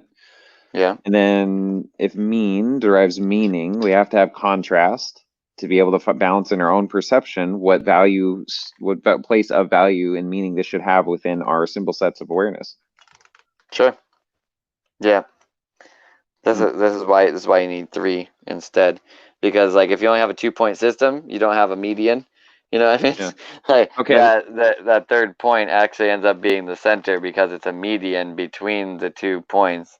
Yeah. And it also happens to be where the mean is, right? It's both the Yeah. median and the mean. The only time that the median and the mean can be the exact same thing is in a number set that basically is like this. It can be 3 points, right? It can be 1, Yeah. 2, and 3, right? Yeah. 2 is the middle So point between those, and also it is also the mean, right? That's what I'm saying. It's the median and the mean, and it's really like the and only case where that happens. okay, here's what's interesting too. So on that, if we've got 3 dynamics to breath, right? You've got the in breath, top of the in breath, and you got the exhale. But the inhale and the exhale, the action of the mean, the in between, that's where meaning is, literally in between each breath. Sure, yeah, we can jump down the Osho space between hole here. Yeah. Yeah. Void. Negentropic void. Negentropic meaningless void. Yes, but you must talk about the void like this if you're talking like Osho. Ah. So it has to take you like 478 fucking thousand years in order to get your point across. Okay, Osho's got a lot of good stuff to say. I couldn't be bothered listening to him to say it. So I know it, man. That's why once I learned to list stuff on double speed, a whole new world opened up to me. I was like, oh, thank you. yeah. Now I can take this shit in and without having to be just like dragged through it, You need like quadruple speed for Osho. Certain people for sure. Okay, so Jasmine says we were taught that the heart is treacherous and basically not to trust ourselves and only trust Jehovah's direction. Then she followed up saying, looking up any information online from anyone who's excommunicated from their religion or labeled an apostate is a big no-no and can get you kicked out as well. All right, so check This this out, man. Jehovah's direction one. I was gonna say something before, but like so here's the thing about reality. People don't want you to be better at the thing they do than they are. That's It's the thing. true. And guess what? And You can outcreate more better than Jehovah can because you can do it from inside you. You don't need to give your power away to someone else. sure, and in a certain way, like this whole thing of the tetragrammaton, like we're talking about phase conjugation here again. Like this Mhm. is just basically measuring. It's just generating 4 quadrants and the operation of those 4 quadrants. Yeah, so it's like Jehovah's direction. That is the direction of your heart. What are you talking about? It's the same place. Yeah, How no can I doubt. trust Jehovah but not my heart when Jehovah and my heart are the same Yeah. fucking thing? Okay, and check this out, Jasmine. So I know the verse she's talking about. I mean, there's actual verse that says some of the worst English translations is that the heart is deceitful and the heart is treacherously wicked and deceitful above all things. Like what a fucked up verse, man. Like the way to interpret that shit, the original like really understanding of that is understanding that the heart, that's something to the effect of the heart is full of valleys and uneven spaces. It's just basically Mm. understanding there's a lot of depth and gravitas to the heart. There's a lot of interdimensional dynamics to the heart, but it certainly isn't wicked.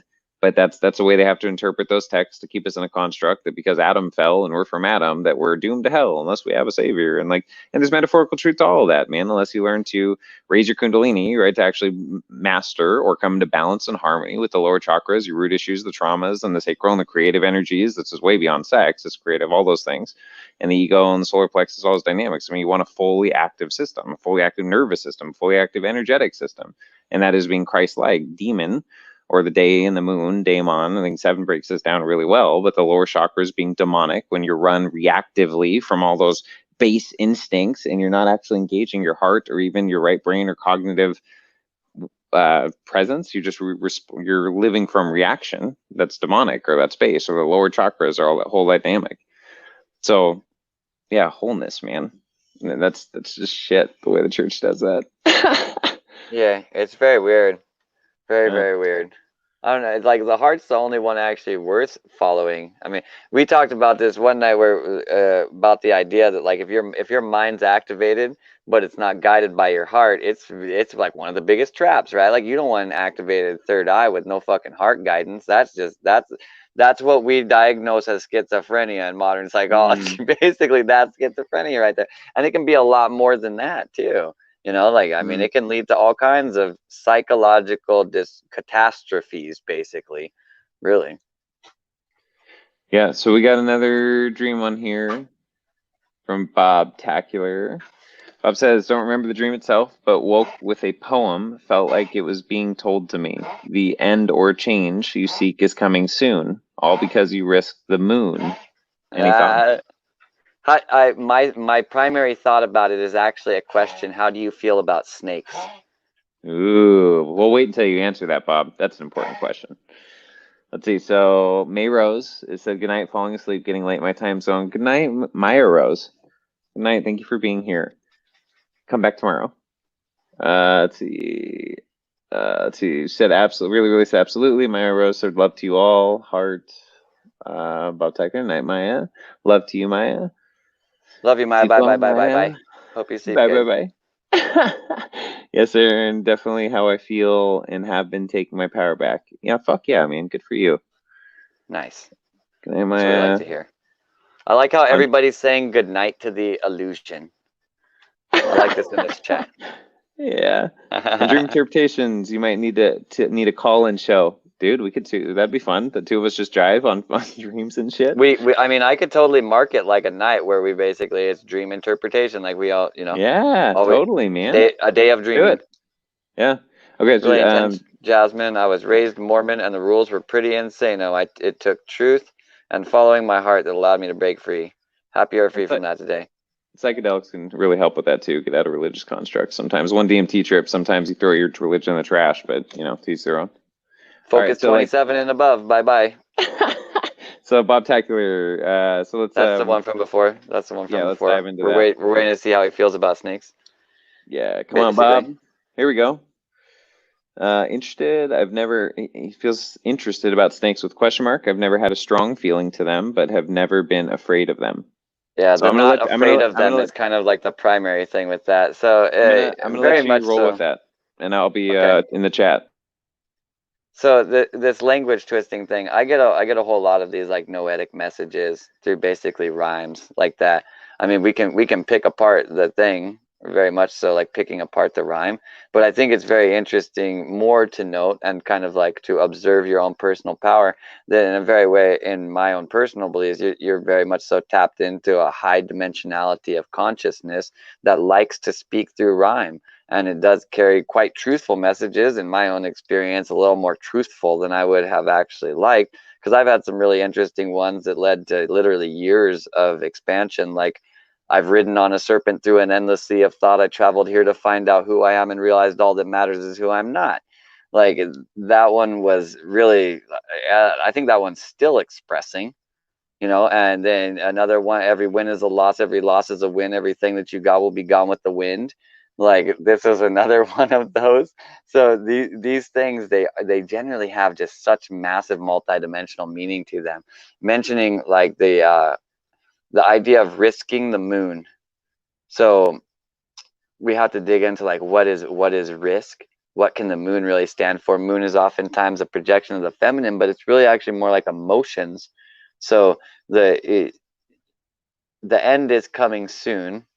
I'm trying to remember what it was. The end is coming soon, all because you risked the moon, basically, I think is what it was.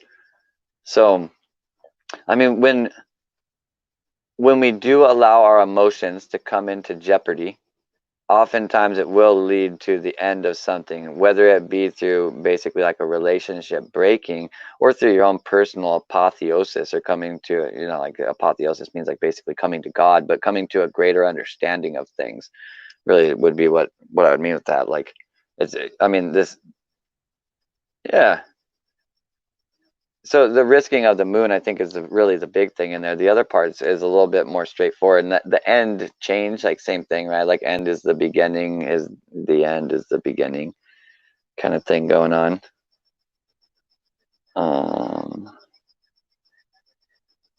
Send emails to us on dreams, then discuss. Yeah, we could do that too. I mean, you know, quick plug. Like, I mean, I do dream analysis as work as well. Doing really in-depth dream analysis or consistent dream analysis for people who have dreams very frequently or that have had recurring dreams. In a lot of situations, if we dig through these dreams, we end up getting into a lot of psychological stuff that really, you could say, activates or unlocks the individual to be able to live their life in a better way. I really do think that dreams are one of the best ways of speaking towards these. I'm happy whenever I'm doing it on here. Like if you got a dream, like pop it in here, and if I'm not doing something else, I'll discuss it. But like if you really do want help with your dreams and you do dream a lot, it's really, really good to actually work with someone who knows this stuff really good, or learn it yourself, for sure. Haha, Jen, I used to preach to Mormons about my religion. Then when I left, they'd always show up at my house. I told them I was atheist, been there, done that, LOL. Then on they'd go to my house and only ask for water, LOL, and offer to help me do chores. Yeah, that's one thing that I found actually is really super cool about Mormons. Like they have helped me out so much. Like there was a point in time where I was basically living out in the Utah desert, climbing rocks all the time, and there was like a couple Mormon families that, regardless of that, I told them I was there just basically for hobbies to climb rocks. They had decided that I was homeless, so they kept like bringing me like blankets and food and all this shit like that. So like, I mean, I'm not gonna turn down free food. Like it was good. Like they were bringing me like these pots of homemade soups and shit like that. Like, but this like they decided I was homeless, so they were gonna take care of me. It was pretty funny. Uh, yeah, I mean, if you have another dream right now, like I will definitely. I mean, I'm fine. I'm fine to do it right now. I was looking through my dream journal. Over half is about saving a young girl who's trapped in various ways, and I'm constantly followed by children. The young girl trapped in various ways probably speaks to like feminine inner child in a lot of ways. Like if your picture is actually of you, I see that you're like you're a dude with a beard and stuff. And a lot of times, like dude with a beard has kind of eh, he doesn't really take care of his feminine inner child so much. I have this problem myself, as you may have noticed. I'm a dude with a beard as well.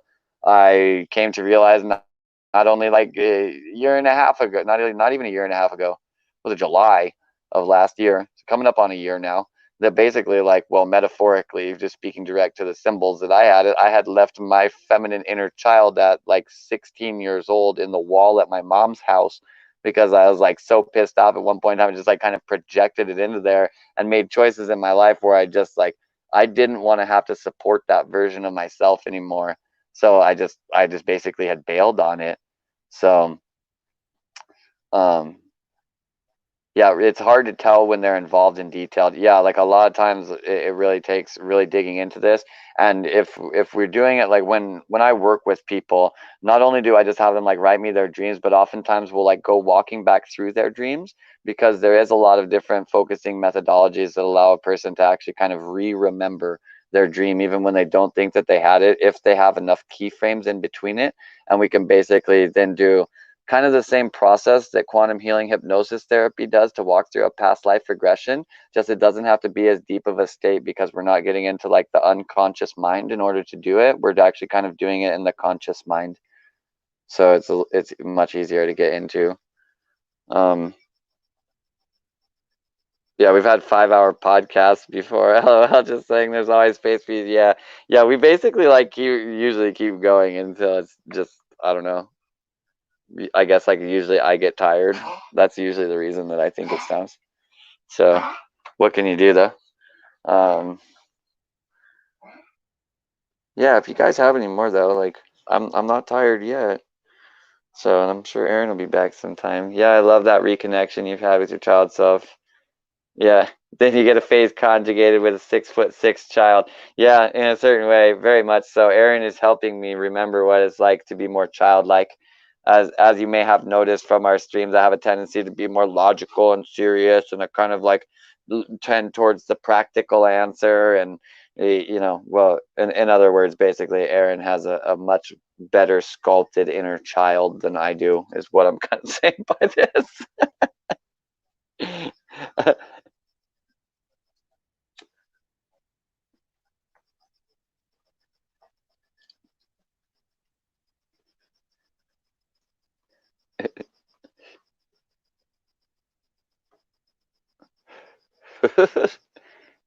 Is that weird to say sculpted inner child? I mean, maybe your inner child, start hitting the gym at a young age and have bodybuilder parents and shit. You know what I mean? There's one kid man, he started working out when he was so young. He was already like, and it's so weird now because like I see pictures of him sometimes. He's like 13 years old and he looks like a well-built adult male, except for his head. You know, like his head is clearly like a 13-year-old kid. It's so weird.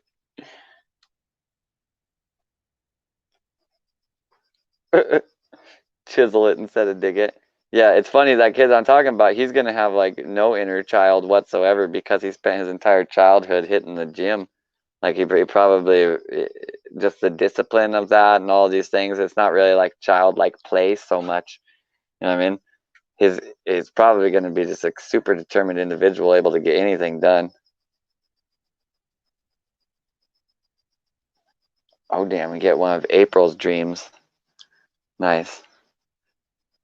It's good. Like Bob had some stuff, Jasmine had some stuff, Really had some stuff, and now April has some stuff. We're getting some for everyone here.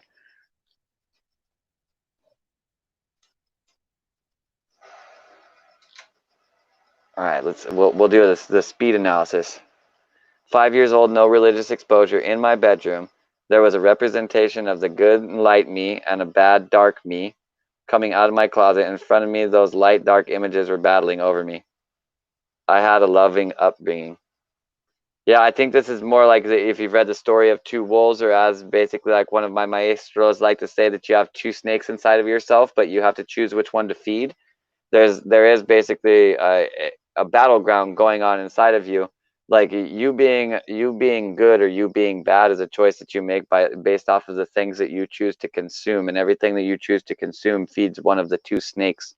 And I think like this coming out of the closet is just, it's stepping forward out of the, you could call it unconscious or subconscious, into the conscious mind or subconscious mind. Is stepping forward a dimension out through the doorway. So it's coming through the portal or over the threshold and expressing this in a different layer of the conscious mind, or conscious or unconscious, subconscious, I mean. And then so with April, there was a girl in my room, a shaman I think was teaching me, said, "Do you feel the darkness? I'm going to spray it." I instantly took to her place, my hands on her head, and started praying for her. I think there's going to be more to this because there was 2 periods after it, so I'm going to wait. Yeah, her eyes darkened. I could feel the spirit lifting. I started walking in a dark forest, and Satan presented himself. I couldn't see him, but I felt him. I had fear for a single second, but knew God had me.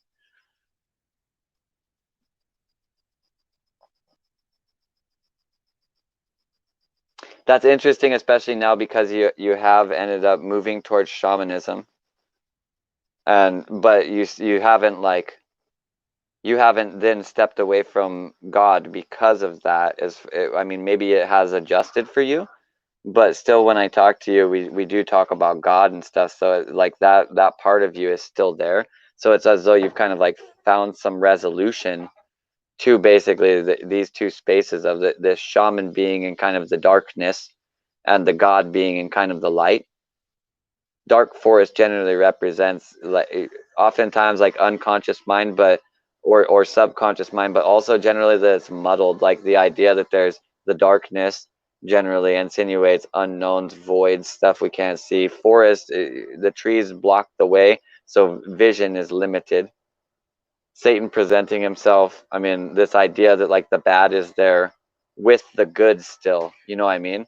But you then chose to overcome the fear through basically the acknowledgement of knowing that God had you, which is kind of a symbolic representation of merging those two sides, right? Like you know that Satan is in the place, but that the light or the choice, the positive action, is in control. I mean, I think in certain ways this is kind of like premonition of your life. That would be personally my take on it.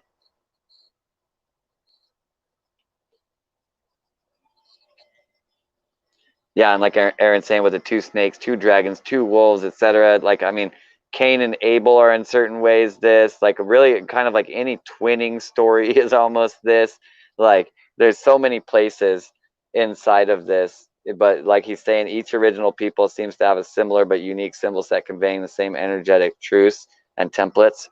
Like, there is a whole lot of ways that there is just massive crossover from what you could call the quote unquote original peoples whatever was. And when we're saying that, like, that's a good verbiage for it in a sense, because it's kind of like whoever was originally around in the area that they were, so they didn't have influence from some outside party. Maybe I have a personal theory about this that I'm kind of like working on, that I think like the wandering traveler, I think, has a lot more influence on history than our current history gives them credit for. And I think the correlation of these quote unquote original peoples is probably actually the byproduct of a functionally a wandering traveler that spreads information somewhere else. And you suddenly basically have this eruption of what you could call like spiritual knowledge or something like that, but it's not. It's really just getting carried there. And it was kind of getting spread. Most of the primary like roads and stuff that we had, like we talk about basically like the Silk Road, and everybody thinks of that as like a trading path. Literally, like 90% of the travel on the Silk Road um, was actually Buddhist monks that were making their way between monasteries up in Nepal and monasteries that were basically like in Persia, kind of Mesopotamia, whatever you want to call that, Indus Valley area. They would duck down into the Indus Valley, and this is the whole reason why Indus Valley Hinduism, Jainism, Buddhism, all of these things, they all have the same roots. They have the same roots because of this transfer of information of the people who were walking the Silk Road between those two places. That's even what it's rooted to. But what do we have when we have a situation of, like, think about like the single wandering Bedouin or the gypsy, right? That he knew in his own ability by, say, for instance, watching the stars, that he would be able to navigate across a space just wherever the hell he wanted to go and find what he needed to find. And he already has this knowledge inside of himself. So like, he's like, man, I'm just going to go check it out. I'm going to go see what's out there. And he finds other people and he's like, check out thinking about it like this. And they're like, holy shit, that makes a lot of sense. Like, Right. oh my gosh, this makes Totally, way man. too much sense. This is so far beyond what we were thinking before. And then you get this idea of like, so, okay, when you show somebody inside of a ship, inside of like a hieroglyphic, whether it's a spaceship or it's an actual ship or something like that, what you're kind of denoting is that a traveler brought that information. You might think that that traveler is from the stars or is an astronaut because the things he thinks about are as such a distant dimensionality to what you were perceiving. So in a certain way, you think of him as from the future, from the stars, from beyond, right? So you think of him as basically like an astronaut, a time traveler, or some kind of space person that came over here and gave you this information that was beyond your conceptualization, but it's really not. It's just a gypsy from over there that decided he was going to come over here, and then he's like, here's the commonplace knowledge that we have over in this other place, and they were like, oh, holy shit, that's so far beyond ours.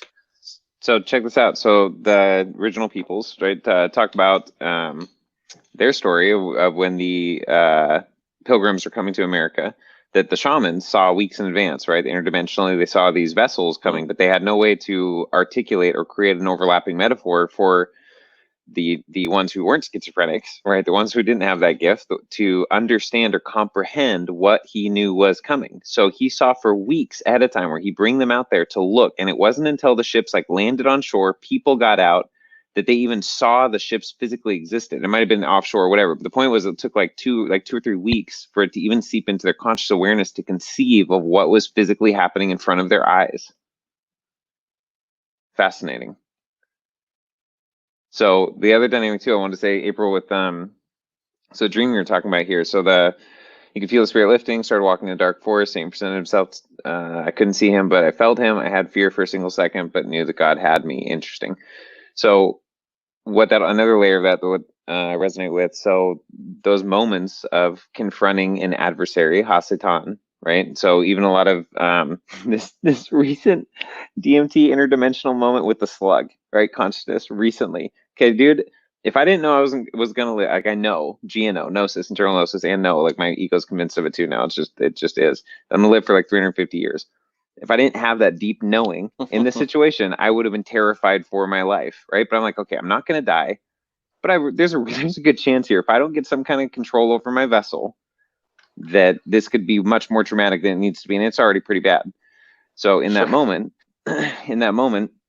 but knew that God had me. I knew that God and me, myself, my own sovereignty, my own meanness can find a way to navigate this scenario. So I really had to focus on my breath in that space, right? Things take forever, but I mean, my whole body was just shaking and seizing and violently tremoring. And when I was able to very very intentionally focus on every microsecond of every breath, my body began to stop shuddering, literally started to warm up because it was freezing. I mean, but it was all just focusing on every moment of my breath for a while. So I think we have those moments, psychedelics or just in life, moments that bring some kind of confrontation to ego, Hasatan, and adversary.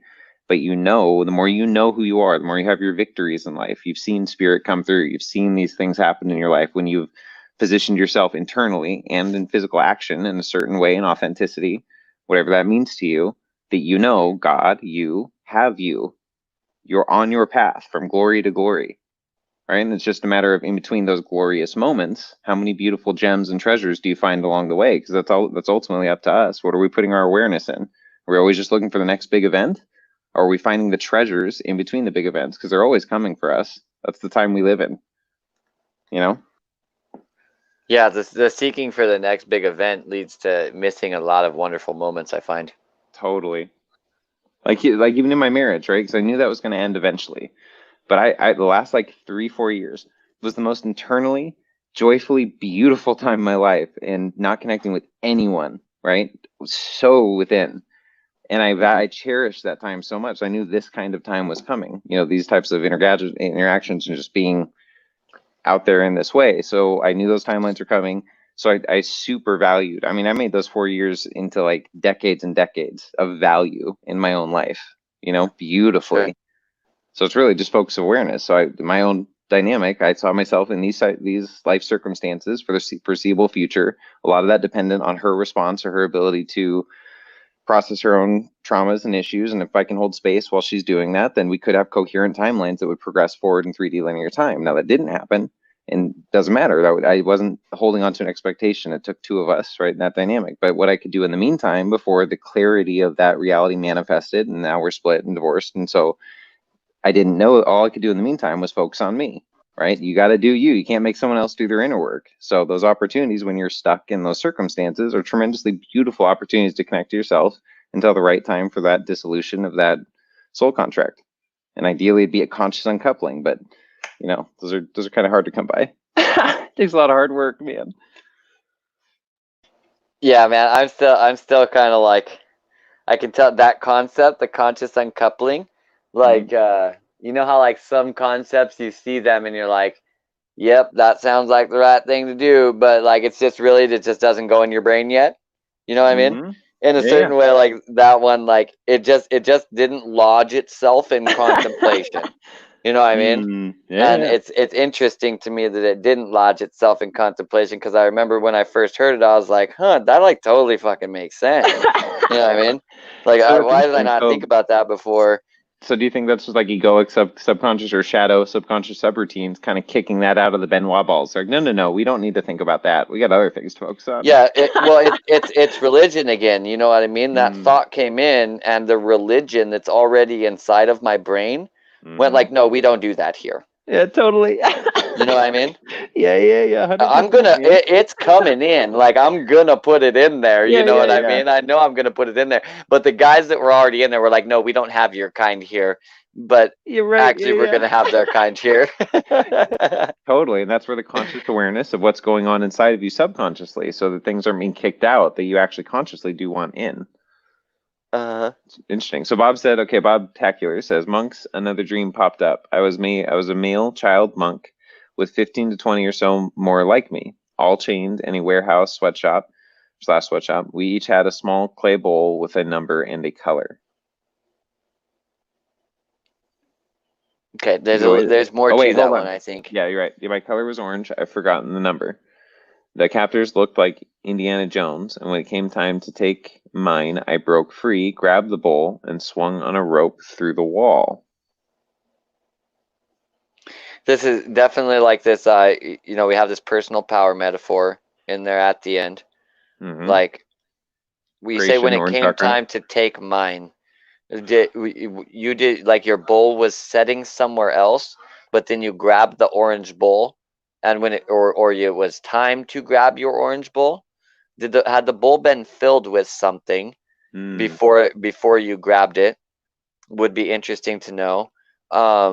With the orange, and like Orange is a color that usually when it pops up, we end up having to get too personal, almost always, because when it's orange, orange is associated with the sacral chakra oftentimes. So we start asking questions about like, oftentimes like sexual relations, stuff that has to do with reproductions, kids, your ability to make things happen or bring about your dreams, sexual inadequacies, sexual traumas, these kinds of things oftentimes come up there.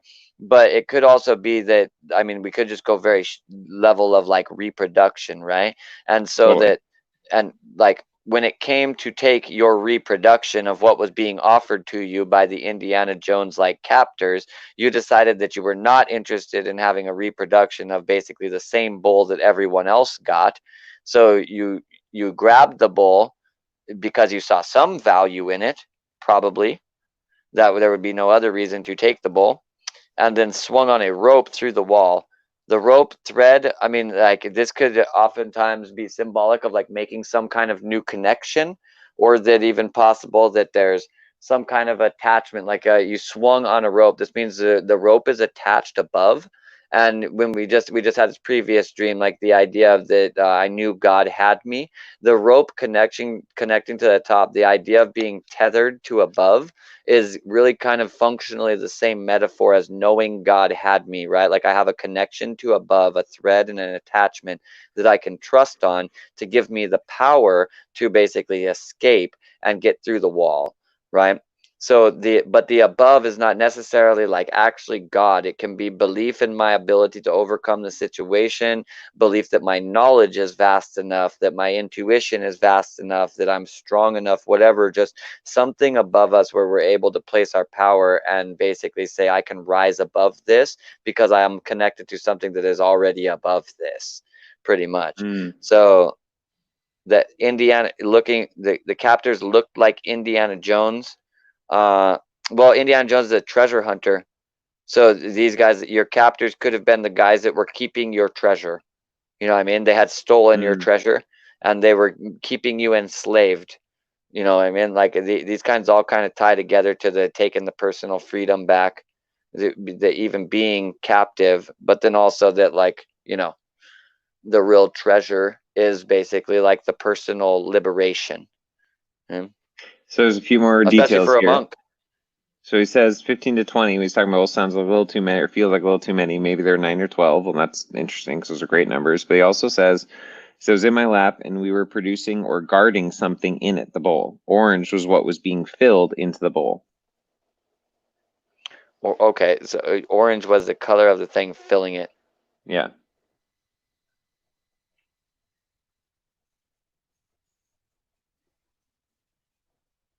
Yeah, I mean, what I read into it is that like functionally that, so you were, in a sense, since you wanted to wait for the thing to be filled up, or you chose to take the bowl. They were going to take the bowls from us, but we had to produce it first. Okay, you made the orange stuff, Or the and then you bowl. decided Maybe. to, you made the bowl, or I think you he said made that this, they the produced bowl the had bowl. stuff inside of it. Well, like I they had thought, to create the vessel, and then the other people were pouring this thing into the vessel, but he had to create the bowl, I think is what he's saying. yeah, confirm that for us. Yeah. Yeah, then the last one was in my lap. We were producing or guarding something within the bowl, maybe, or guarding it maybe from an outside source, but something orange was being filled into the bowl. Do you have any feeling associated with that? Was it negative? Was it positive? Was it violating? Did it feel right? Coherent? In terms of function, like a bowl and a cup are very, very similar. So that you could be looking at this also as basically like a grail or a chalice, you know? So Yeah. Well, basically just some and it's a kind of grail. The vessel Holy that can Grail be is your heart. filled. If the Holy Grail is your heart, the whole day and winter dynamic, that's an interesting overlay. Yeah. I mean the vessel filling up. I'm trying to understand whether the bowl is orange or the stuff that was going in it was orange or the bowl is orange. Definitely the stuff that was going into it. Orange was what was being filled into the bowl. What color was the bowl? Yeah, good question. I'm hoping Bob's typing a long, detailed response. Because now we have all these questions, Bob. You can't stop now. I mean, it Yeah, very well, much so looks like some type of basically structure of something that is. I mean, you said this Indiana Jones thing, right? So they're equipped, they're masculine. Is a treasure hunter. You know, he gets stuff done, but he's also kind of like a scallywag, right? In the sense that he's willing to use like deceit or whatever to go in there and break in and get the thing from the temple and do the tricky thing. You know what I mean? So he's like he is tricky as well, and he's very like looking like Indiana Jones. I presume this is like very adult. I'd be interested in knowing like where uh, when you were a monk, like were you a child monk? Like yeah, that's what he what said. He age said range were he you was, in?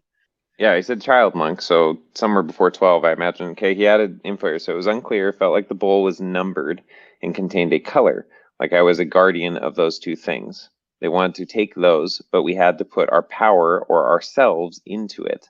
And the bowl was made Yeah. of brown clay. So, Yeah, very much so. I think the monk thing is like bringing the carryover that the thing that really mattered was pretty much like the spirituality, right? Or mm, something along those lines. Something of a I'm saying spirituality, but what I mean is just like something beyond necessarily just physicality, just based on the idea that like a monk is commonly associated with living more like an ascetic lifestyle, not really about material things, more about things that are non-material. And so, but then they're trying to take a material good from you, right? So like if you would have just had this dream and you weren't a monk, but you were rather just like some random kid and they were trying to take a thing from you, we could very much so think that it was maybe an issue that you have with the thinking that you're going to be stolen from, being paranoid of other people, these kinds of things about like having a mm, material possession stolen. But in this case, since you are a monk, why bring forward the idea of being a monk unless bringing forward something that is association with it? And so like what can we say from monk, like maybe speaking to you being a disciplined person, or that you are a devoted person, or that this is about your devotion, or and then this orange bringing in the color of it is something you're producing, and then also orange is the color of reproduction. So almost that like you produced it, but it was yourself, so it is a reproduction of yourself, and they want to take yourself from you, and they're trying to basically put it inside of some kind of vessel and number it and order it and put the masculine frame around it basically. And you're not having none of that. You're connecting to your higher thread that you have sculpted and swinging through the wall because nothing can stop you. You're an unstoppable force, so you can get through the immovable object. that's Yeah, right. food nourishment. I mean, like we could be talking about this, but I think at the same time too, like if we're talking about like you're putting yourself into it, like you are your nourishment on this level in a certain sense, Mm, right? Like that's what would nourish you is more really you. Yeah, fear of death oftentimes blocks that chakra. Many monks spend a very long period of time meditating on the concept of death, you know? mm. So could be associated with that. This is where we could start getting definitely like deep to personal stuff. Like, have you experienced any loss of a child or anything like that? Like, I mean, like death of a child, Well, even or even in a past life dynamic, I mean, even that he said they were chained to a wall in this factory or warehouse, so it wasn't something they were doing, willingly or whatnot. And then he at no, one they were point had clearly a enslaved for sure. and so enslave being a metaphor for some kind of trauma, so this life or past life. But really, there's enough traumas in this life that a lot of times we can find a resonance, even like in your face, right? You can see a physical overlay to a past life trauma, but there's still an effect here energetically. So a lot of times there's a Right. real life mirroring or resonant or harmonically resonant trauma that happens that may be amplified in past life trauma. So, and even breaking I free think of they that. all end up projecting forward, really. Like if we have a Totally, past that life, makes sense. we can find somewhere in this life where we can specifically deal with it as though it is a symbolic projection, whether we Yeah, want to believe it's actually like a different life or whatever, it's just a symbolic projection, and we can basically handle quote unquote the trauma, whatever you want to call it, yeah, come to a better understanding of the situation like right here, right now, and then that basically reverberates through the morphogenetic field across all the totally, timelines that we would have been in. Yeah, totally, because 100%. we I agree. really are collapsing. We're collapsing it here. Why I think we're having it here is because we have many different waveforms are basically conjugate at the exact same place. Many harmonics of ourself, And so we're seeing like we're actually connected to everything right here. If we change it right here, it changes it everywhere. If we go other places to change it, and that wasn't in the center, it would like this would be an infinite job. You know, like Mm, you'd have to right. go to literally every potential and, you know, to turn on little knobs and dials to get it just right if you wanted everything to be perfect. You know what I mean? Like that would Well, and then be. there must be something to being in the 3D dynamic in the body in this vessel with all the technology in the heart and the neuroplasticity and all the quantum dynamics of our brain and energetic systems all integrated here that we can, if we put our focus of awareness on those traumas, you can heal thousands or millions in a go from this point in space time, putting your awareness into certain things or just putting yourself into certain novel experiences that activate epigenetic expression, and you resolve karma and trauma without even being consciously aware. Yeah, like I had a kind of an experience of this. It's more felt than anything, but really very much so on ayahuasca, being like brought from life to death, life to death, life to death, life to death, just basically getting dunked in and out of it. Like I was basically like, I don't know, like I was being washed or something. You know what I mean? Like the way that you wash with like the old like scrub boards. You know what I mean? Yeah. Almost Yeah, like yeah, that, like dunking me down in the water and then dragging me back up and dunking me down in the water. And like, I couldn't yeah. even tell you, like, I feel like I probably died like 1,000 times in a row, but I knew that like each time it was just like taking care of this, taking care of this, taking care of this, taking care of this, taking care of this. And it was just like, Yeah, it felt like a dude, bouncy ball or some shit. that is a great way to describe most of my DMT seizing trauma experiences. Like even the slug one, right? I'm like, I asked for this. I want to experience in this body, and I'm having this for a reason. So it's just like you're taking the hit, knowing even if you're not consciously aware, but other times being very consciously aware, just like and the one I was talking about the last November with Angela, where I was literally writhing in loneliness, Right. writhing in Yeah. loneliness. Awful, awful, right? But understanding, even tuning back into it, I mean, thousands upon thousands upon thousands, if you want to call them soul shards, integrating in those moments because I chose to enter an experience with my own intention and conscious engagement and submission to that dynamic to feel in this body in this experience, to give awareness and honor to those other dynamics that have been fractured so that they can fractal back into this vessel and into coherence with whatever that means because of my resonance with them. Yeah, totally. And like with this, April says here that when she hears this dream, she feels a past life, something coming to the surface to recognize, impacting within the soul due to events that is bubbling in the current life. And like if we want to go to past life dynamic, I think it's probably very true. You know, like there's a really good Mm-hmm. chance that this is something that could very feasibly happen in a Mm-hmm. real life scenario. You know, and I Mm-hmm. don't think that that is a requirement necessarily of something that is being Right. considered a past life. But like, if you are a person who's sitting here in this kind of chat at this kind of time, and you think about these kinds of things, there's a really good chance that in previous lifetimes you were someone who was a very devoted individual to consciousness. Otherwise, you likely wouldn't be here right now. Like, I think that's a really real thing to take into account in a certain way. You've probably done it more than once, you know? And so, and dude, there is Indiana Jones motherfuckers trying to lock up monks with chains and shit, and they got to break out. Like, this Right. is shit that happens still. It happens right now. That past life could True. have been like not long ago at all. It's your last life. And April said up here earlier, love that Aaron, I think, the explanation of facing Satan. In the dream, I knew I felt him before. It was not a first introduction, which it never is, especially when ultimately you're facing yourself, or at least having a mirrored anthropomorphized symbol set to help you recognize more of yourself and increase your own bandwidth, which makes sense to me. Yeah, really has some comments up here. Thoughts on a lucid dream, being in a space, sorry, lucid dreaming, and then you come out of that state to a truly awake state, and the interaction is still communicating / giving info to you. Mine pertaining to parallel universe lives, and one of those lives finishing telling me info in my awake state they felt I needed to know. I personally think that if okay, so like entanglements, right? Like once you've gone and you've been someplace and you've been immersed inside of that reality in a functional way, you now have a conscious connection with that reality, and inevitably going to continue to communicate or give info to you, whether that be through you feel you have an intuitive experience of it, like basically speaking in your ear, or because you look back at that experience again and you're able to basically twist around the symbols or the experience to get a new perspective on something you're already doing. So I think definitely this communication is still coming.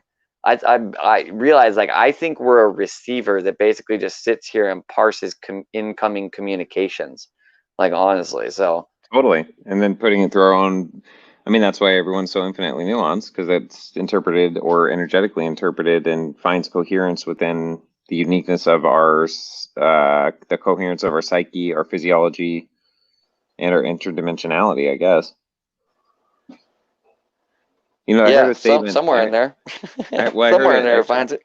So it's okay. Let's bring it down to, instead of these string-ons of like cognitive concepts and whatever. Okay, so here's a good metaphor of simplifying that concept and bringing it more emotional into the heart. I had this beautiful human being. I call him John by the River, like John by the Baptist, because we met him by the Index River out here when I was staying there 2 weeks before for my bachelor party, 2 weeks before my wedding. Now, bachelor party back then, all Christian guys. We had fires. We had an awesome time. It was great. No strippers, none of that stuff. We had a great time. We had John by the River, who happened to be 2 doors down from this cabin we rented. I mean, like living embodiment of Jesus, like a modern day, just chill, cool, but really calm, like kind of guru-ish, but not totally relatable. Came over, like, we just hung out with us, told stories around the fire, super captivating. And anyway, I had a lot of conversations hours of conversations with this guy. But one of the things he said is that what makes a person beautiful to me is someone who is healed enough to heal another. I love that. So that's coherence to some level of your walk in this earth, that you have a level of healing enough that you can help heal another. Beautiful. Yeah, which that actually makes it like really accessible too, because technically, if you've healed anything, you can help Totally. someone else heal. You know what Absolutely, I mean? man. You need Yeah. one thing, anything. Yep. It's true. Let's see. So we got, thank you. Answer my question. I thought there's two. Do we get to two? Oh, wait, hold on. So mine, she said earlier that after that, mine pertaining to parallel universe lives. In one of those lives, fishing, telling me info in my awake state they felt that I needed to know. I mean, apparently we answered a question, but if you want to dive into that based on that comment. I mean, I kind of already had. It's all entanglements. Like, what is a parallel universe when we're talking about the idea of entanglements? If technically something can be in parallel when one of them's over here and the other one's on the opposite side of the universe, you know what I mean? Like, Yeah. Parallelism is kind of a byproduct of duality in a certain way. Willow said soul family reunite. Yes. Willow, love Willow, that Willow said April. Then Bob Tacular says, I constantly see us as stoic nodes connected by wires, highways, synapses, and whatnot. And he says, I'm wrapping. Go ahead, sir, go ahead. Oh, wait, hold on. I'm wrapping Just finished myself it. around moving and not moving at the same time. Yeah. Coincidental opposition. It creates some very weird states. That thing that you're talking about is I constantly see us as static nodes connected by wires, highways, synapses, and whatnot. Like this, when you say that right away, it's like sparks the thought of the jeweled web of Indra in my mind, as they understand in like basically, well, Eastern ideologies, which is basically just a big web of connectivity that has jeweled facets that are basically reflecting all of the rest of the web from every interlinking point of the web. Mm-hmm. That makes sense.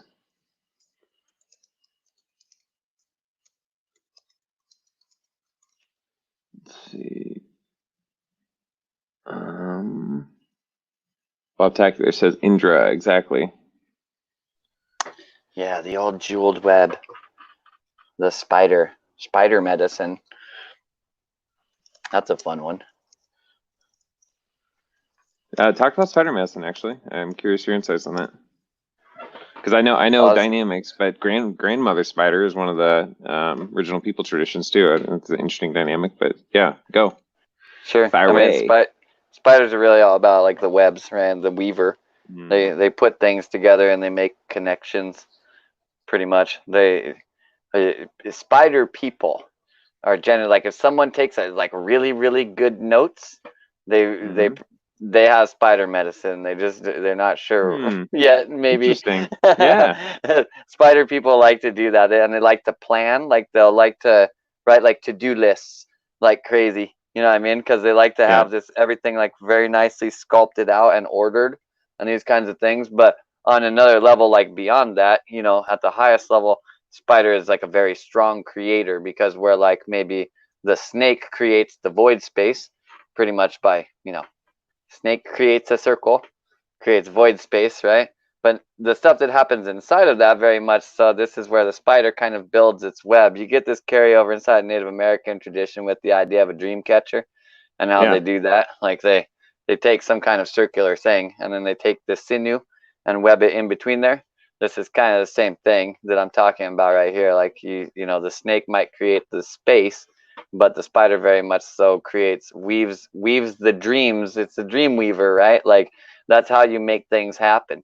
And you need both these things working together. Like really honestly, you want spider and snake medicine, because snake medicine allows you to open up the space and the spider allows you to put the shit in it. This is also understood inside of your mind as basically intuition and logic, right? Cool. So I you like need it. intuition to come in, but then you need to be able to sculpt it, right? Or you need to be able to like feel what you want to do, but then you need to be able to weave the steps in order to get to that place, right? So the spider connects the points that you want to get to, you know, but like the space, that space is created by the snake or the cosmic serpent. So Yeah. it's spiders are good. And I mean, jeweled web of Indra is like maximum level concept. Realize if we're talking about like religious things, being things that are actually created, belief structures at some level of the consciousness, Indra is a very very big god. Very big god, like super huge. Indra has complete oversight, literally built the infinite dimensionality of the universe, right? So like Indra is super strong, right? Like also is basically a fucking Black Widow, so look out for that one. Healing comment during bachelor party. I believe that most healers, one that holds space, is able to heal because of the relatability and trauma to some form. Who better to help someone than a person who has gone through similar walks of life? In a certain way, I like. So another thing that John by the River said, actually on that note, he said that sometimes the wounds that went in by the hand of a man can only come out by the hand of another man or human, which I think is very beautiful. I mean, just that's why having positive interactions with the opposite sex can heal sexual traumas or different things. I mean, just actually having human interaction that is a contrast to the energetic dynamics we've had in the past, to help balance that energy within ourselves, because you can't feel something you've never felt before. So if you've never been treated well, you don't know what that feels like, you know? Sure. And people can do that in profound ways. Yeah, go ahead. Yeah, I mean, like just following up on what you're saying, just looking at it from a more like psychological kind of way, the idea of normalization too. Like, for instance, you're already talking about sexual experiences. If all the sex that you've had in your life has been with partners who weren't caring about you at all, your standard normalization for a sexual interaction with someone is an uncaring interaction, and that's become the average that you look for. You could even potentially get together with someone now that was better than that, and you call it good sex, but it's actually not, because like your average was at 1 on a scale of 1 to 10. So even a 2 was good to you, when really like Double. the scale didn't get good until like 8 or 9. Increase. You know what I mean? Yeah. Yeah, I mean, like, oh my God, so much better. This guy was the best ever. You know, but like, really, was he though? I mean, was in a certain way, like based off of my own personal experiences that I've had in sex, I've been really into the concepts of like tantra, using sex as a spiritual vehicle for a long time. As far as that, like honestly, from my perspective, like the standard individual like goes out to the bar, has sex with like the random hookers, like you've never even had sex. You've had like some other thing where like you ejaculate at the end of it, but it ain't sex, man. Like it's different. 100%. We're talking about some kind of weird spaceship that like you turn it on by basically getting turned on, right? Like it's so weird. Turned on and being consciously present and focused in the moment. Yeah. In that engagement, yeah, it changes everything. Bob said I pictured that reality or recently. Sorry, I'll see if I can draw it and share sometime. Hard to describe. And Bob actually drew. I think he shared something in the group already. Yeah, please do, Bob. That would be awesome. And then we can dive back into that next time, bring it up anytime. I don't know. We can dive into that really whenever. That'd be great. Yeah, any Well, attempts to draw the jewel web of Indra would be interesting to see. Like that's a hard Totally. number right there. You ain't gonna draw all of it. We know that. I don't know, man. Who knows? It'd Maybe be you know, Bob. the drawing would need Bob? to be as big as the universe. It's an No, infinite no. structure. And it's also as small as a single point. Come on, Bob. I Put was it into about to. one. Put It's it into one dude. piece of paper. Yeah, the telepathy's working. All right. I was literally while you were saying that, I was sitting here going, but you could draw it with a single dot. Yeah. You know, it was so good. Oh man, Right on. I like when that happens. No, I'm digging it, man. I'm digging this You coherence can't vibe, know bro. something fully without becoming it first. I Yeah, agree. that totally, 100%. That's why we're totally, in bodies. pretty much. Yeah, that's why we can embody. Even on another level. Why do you have some people, certain lines of belief that you have like 12 bodies that you're in right now, right? And so like why do you have 12 bodies if you're not trying to basically bring things into existence and really like make them a part of you, really like but this is a dangerous game, you know what I mean? Being something is dangerous. Jen loves spider medicine. Had so many spiders coming to me the last couple weeks. Yeah, we've had a couple spiders around here. Not insane that I've seen, but she's probably seen more than me. Jen is very, very, very, very aware of animal medicine. Like Cool. she's every motherfucking animal that ever goes by, Jen saw it. Jen saw the Awesome. animal. If it was within 50 yards, Jen saw it. Jen, I cannot wait. I cannot wait to come hang out. I've been working out my work schedule. We're looking third week of this month or fourth week. Well, it's in the vortex, but that space is becoming open. I can't wait to meet you guys. That'll be great. Okay, so April is laughing. Okay, so we have to wait on Willow's because continuity, right? Like we were talking about the sex thing next. I'm super interested in digging into what you asked, Willow. We're gonna hit this real quick first. Sex used as a sacred practice can heal timelines, and as someone who comes from sexual trauma, I totally believe John by the river, on in by the hands of man, out by the hands of man. Yeah, yeah, I would agree. It really is like definitely one of the best ways that I have ever heard of in terms of people who generate real results and the time that it takes them to generate them. Like how much energy has to be put in to get the result, right? Like that's the most effective way. Tantric healers. Like if you have sexual trauma, you go have tantric healing and you just like you turn your mind off and let them do their thing, right? And you just like you let yourself feel the situation and like but realize like also I understand to someone who has experienced sexual trauma is very prevalent to them. The idea of going and paying someone to basically take the reins of having sex with me might be the most fucking terrifying thing in the world. I've also learned that if you are scared of something, it's because you have something to learn on the other side of that. So that's probably hand in hand on that one. And like 100% can be used as a sacred practice, can heal timelines. Like shit, let's go beyond that. It can generate whole new ones. It generate whole new realities. It generate whole new reality generators, right? Like even bigger than that. Like even just sex on this dimension creates a new person who might be like, what the fuck are they gonna do? I don't know. It's the next Nikola Tesla or something. And then he figures out some kind of technology that allows us to live in 37 different timelines simultaneously. And then like, what did you make, right? Like what the hell is that thing? It's so crazy. One of my favorite jokes is like, was it 3,857,000 sperm, and you're the one that got through?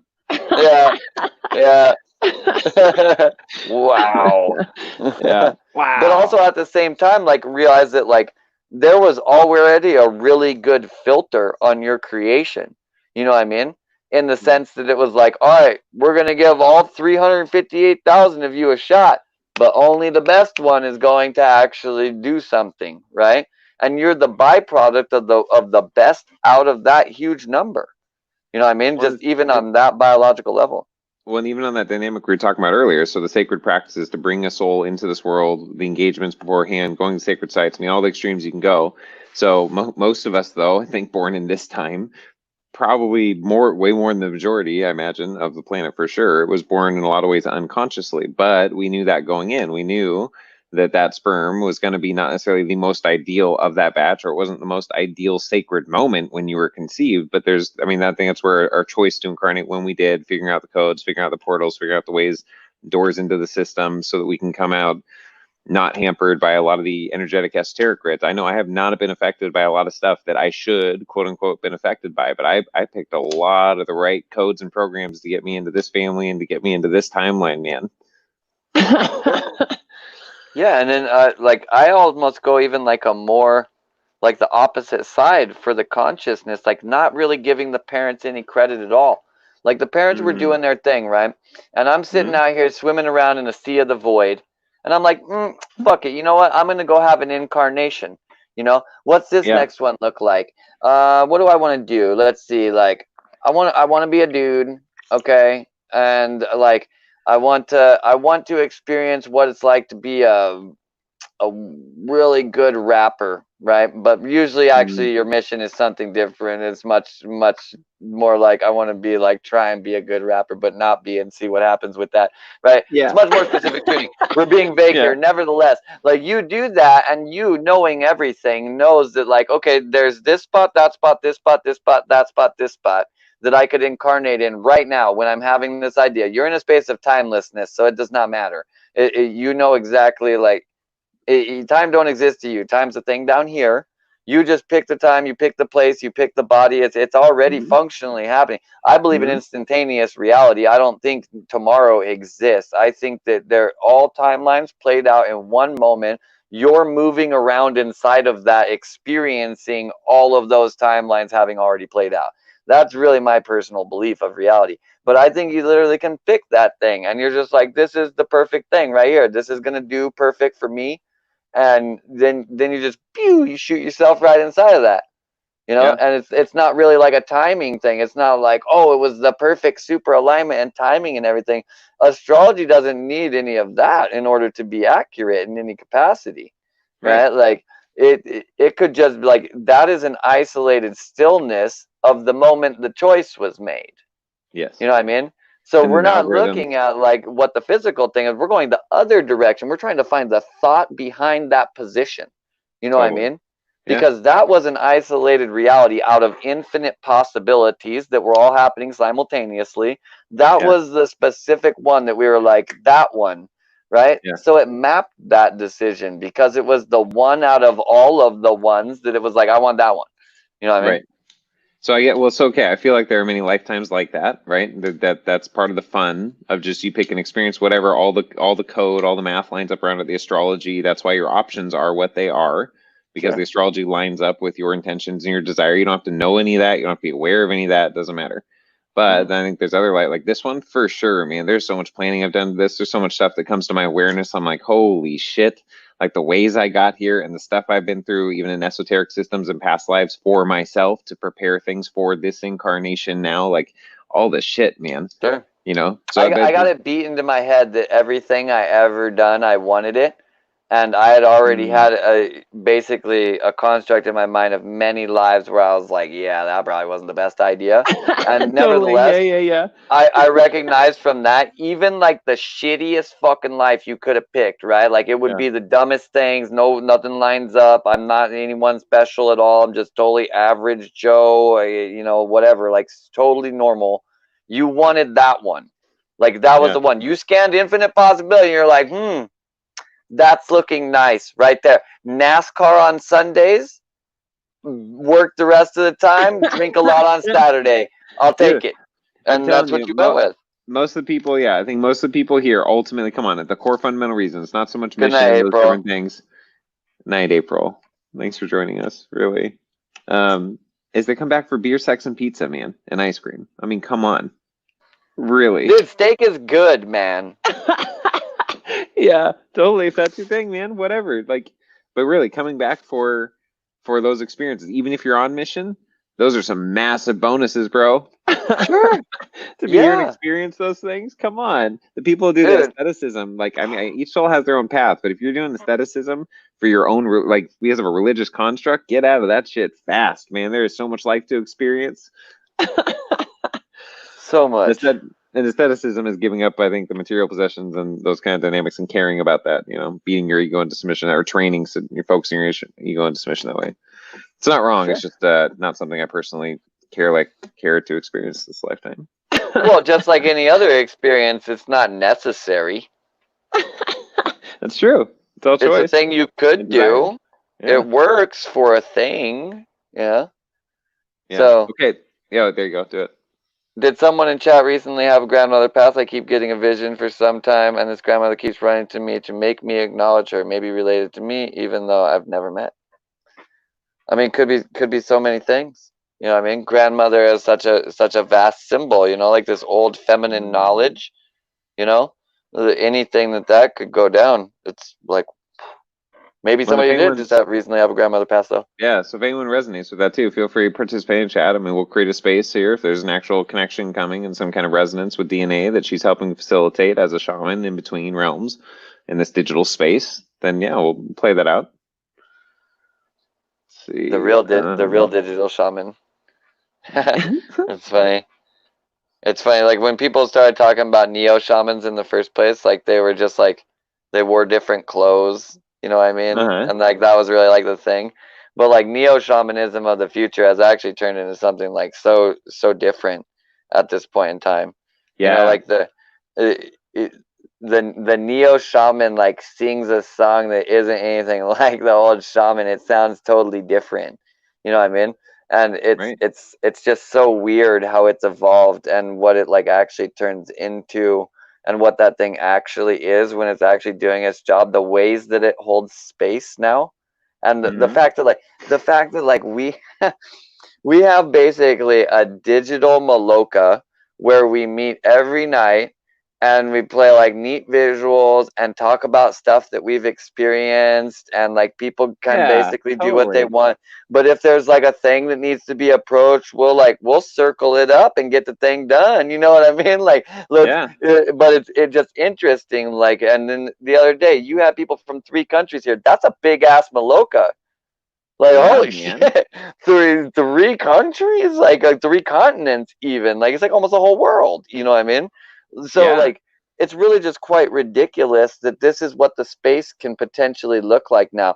The crazy thing also to me is that there's 9 fucking people in here. Like, I don't understand how everything like this, there isn't just, like, tons of people. Like, but that, I mean, I understand it's my perspective, right? Well, like, I think when we're doing it, I mean, we're creating space. And here's the thing, man, when you actually activate these things in 3D, you actually make the steps to do them, it really amplifies that in the morphogenic field. So there's likely little bubbles or little twin bromances, or what would you call it? Like a chickmance? I don't know what to call it. Or whatever. People doing probably similar shit, man.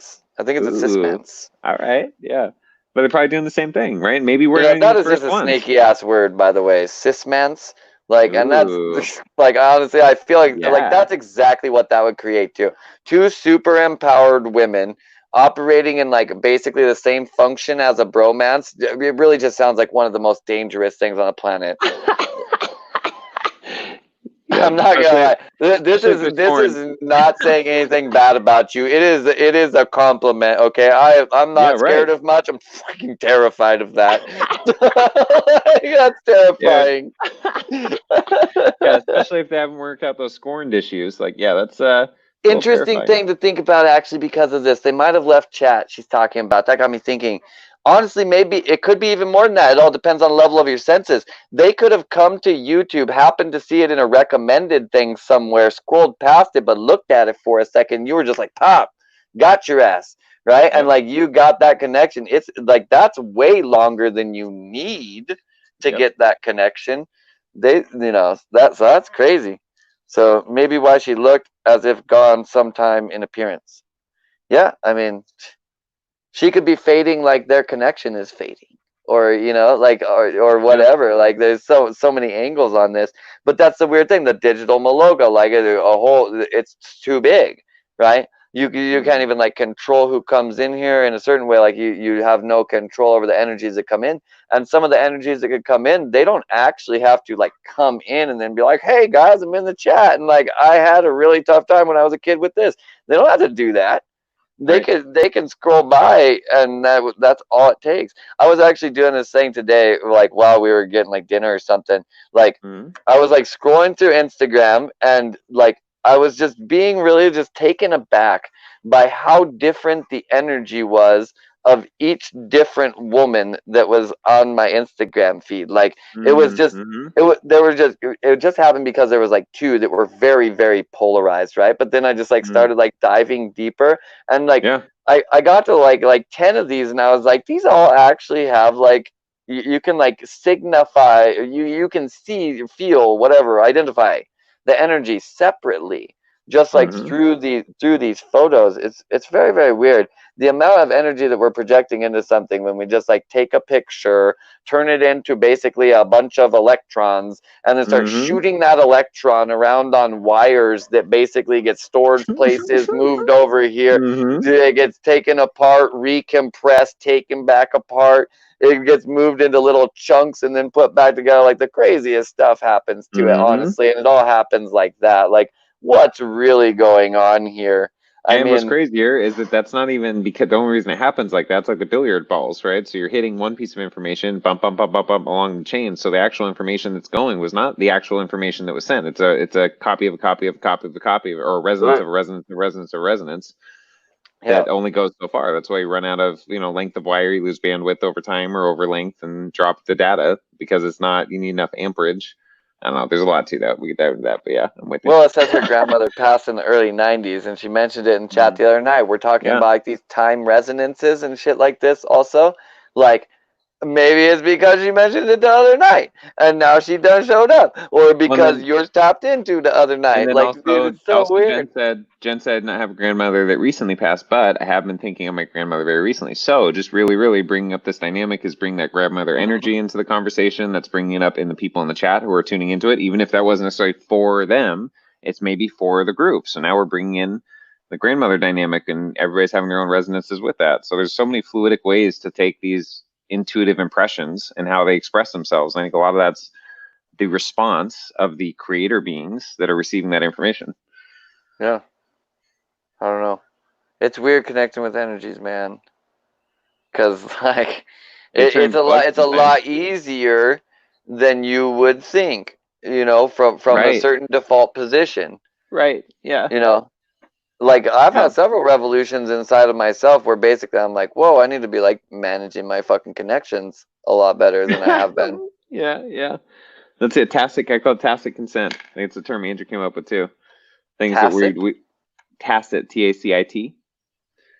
So What does that word mean? I'll Do look it you up. do you Actually, we're know? gonna look it up. Define Well, define the tacit. yeah synonym would be It like means tacit understood or consent. implied without being stated. Yeah. So tacit consent. So just like we give tacit consent to the system just by voting, not understanding that it's elections with Elohim, electron. I mean, the whole system. We're giving energy to the system. We're tacitly giving our consent. What's worse is we have belief systems built up around it on why this is a valuable, beneficial thing to be doing, which is whatever. But if you don't understand at a base level, you are giving in the same way you agree to terms and services without reading any of that shit. Man, you're giving tacit consent to shit, and you're not consciously Sure. aware of what you're engaging with. Yeah. So even doing meditations and clearings to clear out and revoke all places you've given tacit consent to, Yeah. or cleansing, bring those into coherence. That's why, as crazy as people might want to think it is, like I use an Enochian banishing ritual, and I'm gonna keep using it because, like, for It works. me, it's the thing that makes me feel like I've been like, okay, nothing that I didn't know I was agreeing to is agreed to anymore. That's gone Yeah. now. So that's just like, I'm yeah. gonna step out and have a cigarette. I'm gonna see if the audio work. I changed some settings and things I thought might have been interrupting with it, so we'll see if that holds out. I was thinking about getting up too, but I mean, we have been going for 4 hours. Maybe we should just Oh, call it for the night. yeah, we could. And I mean, all we really got here is really saying that the spirit and energy kept coming, Yeah, wanted something to be said. glad So to. Appreciate you I mean, saying something. Really beautiful. That's really part of do, the live yeah. chat dynamic. Really, it's just letting things Part of come what I in. want in this place is that like you can just have an intuitive occurrence and just like share it, and we're like, who knows And look, what's gonna and happen? here's the thing. Like me and Zach were talking about. Let's say because this is this tight knit group in a sense so far. It may grow over time. So people may bring things into the chat that may cause some level of dissonance, or they're being communicated in a way there's other energetic agendas going on they may not even be aware of. But me and Zach here all the time create a triangulation. There's always a way to spin and bounce that energy in a way that it becomes beneficial for those listening and involved. And that becomes the Absolutely. beauty of the game, allowing even wounded or hurting people or people in unawareness to participate in a way that we can bring that into some form of remedy, resolve, resolution, healing, or wholesome wholeness. Wholesome wholeness. That's my favorite thing. That's a good thing. Wholesome wholeness. I like it. Mm-hmm. And I like all of you. Thank you for joining us tonight and every night. Your support means the world to me. I believe it also means the world to Aaron. I bet it actually means two worlds to Aaron because he's more in touch with his child side and emotions Yeah, my than masculine, me. feminine, my brain and shit. Maybe 3. So like three worlds to him. So like 4 worlds to us that you guys come and hang out. Really do appreciate it. Tell your friends. Encourage people to come and hang out. Thank you for sharing. We love you. We'll be back again, of course, tomorrow night, like every night. Aaron. Yep. Bye. Night, Zach. Night, everyone. Bye. Bye. Click. Click.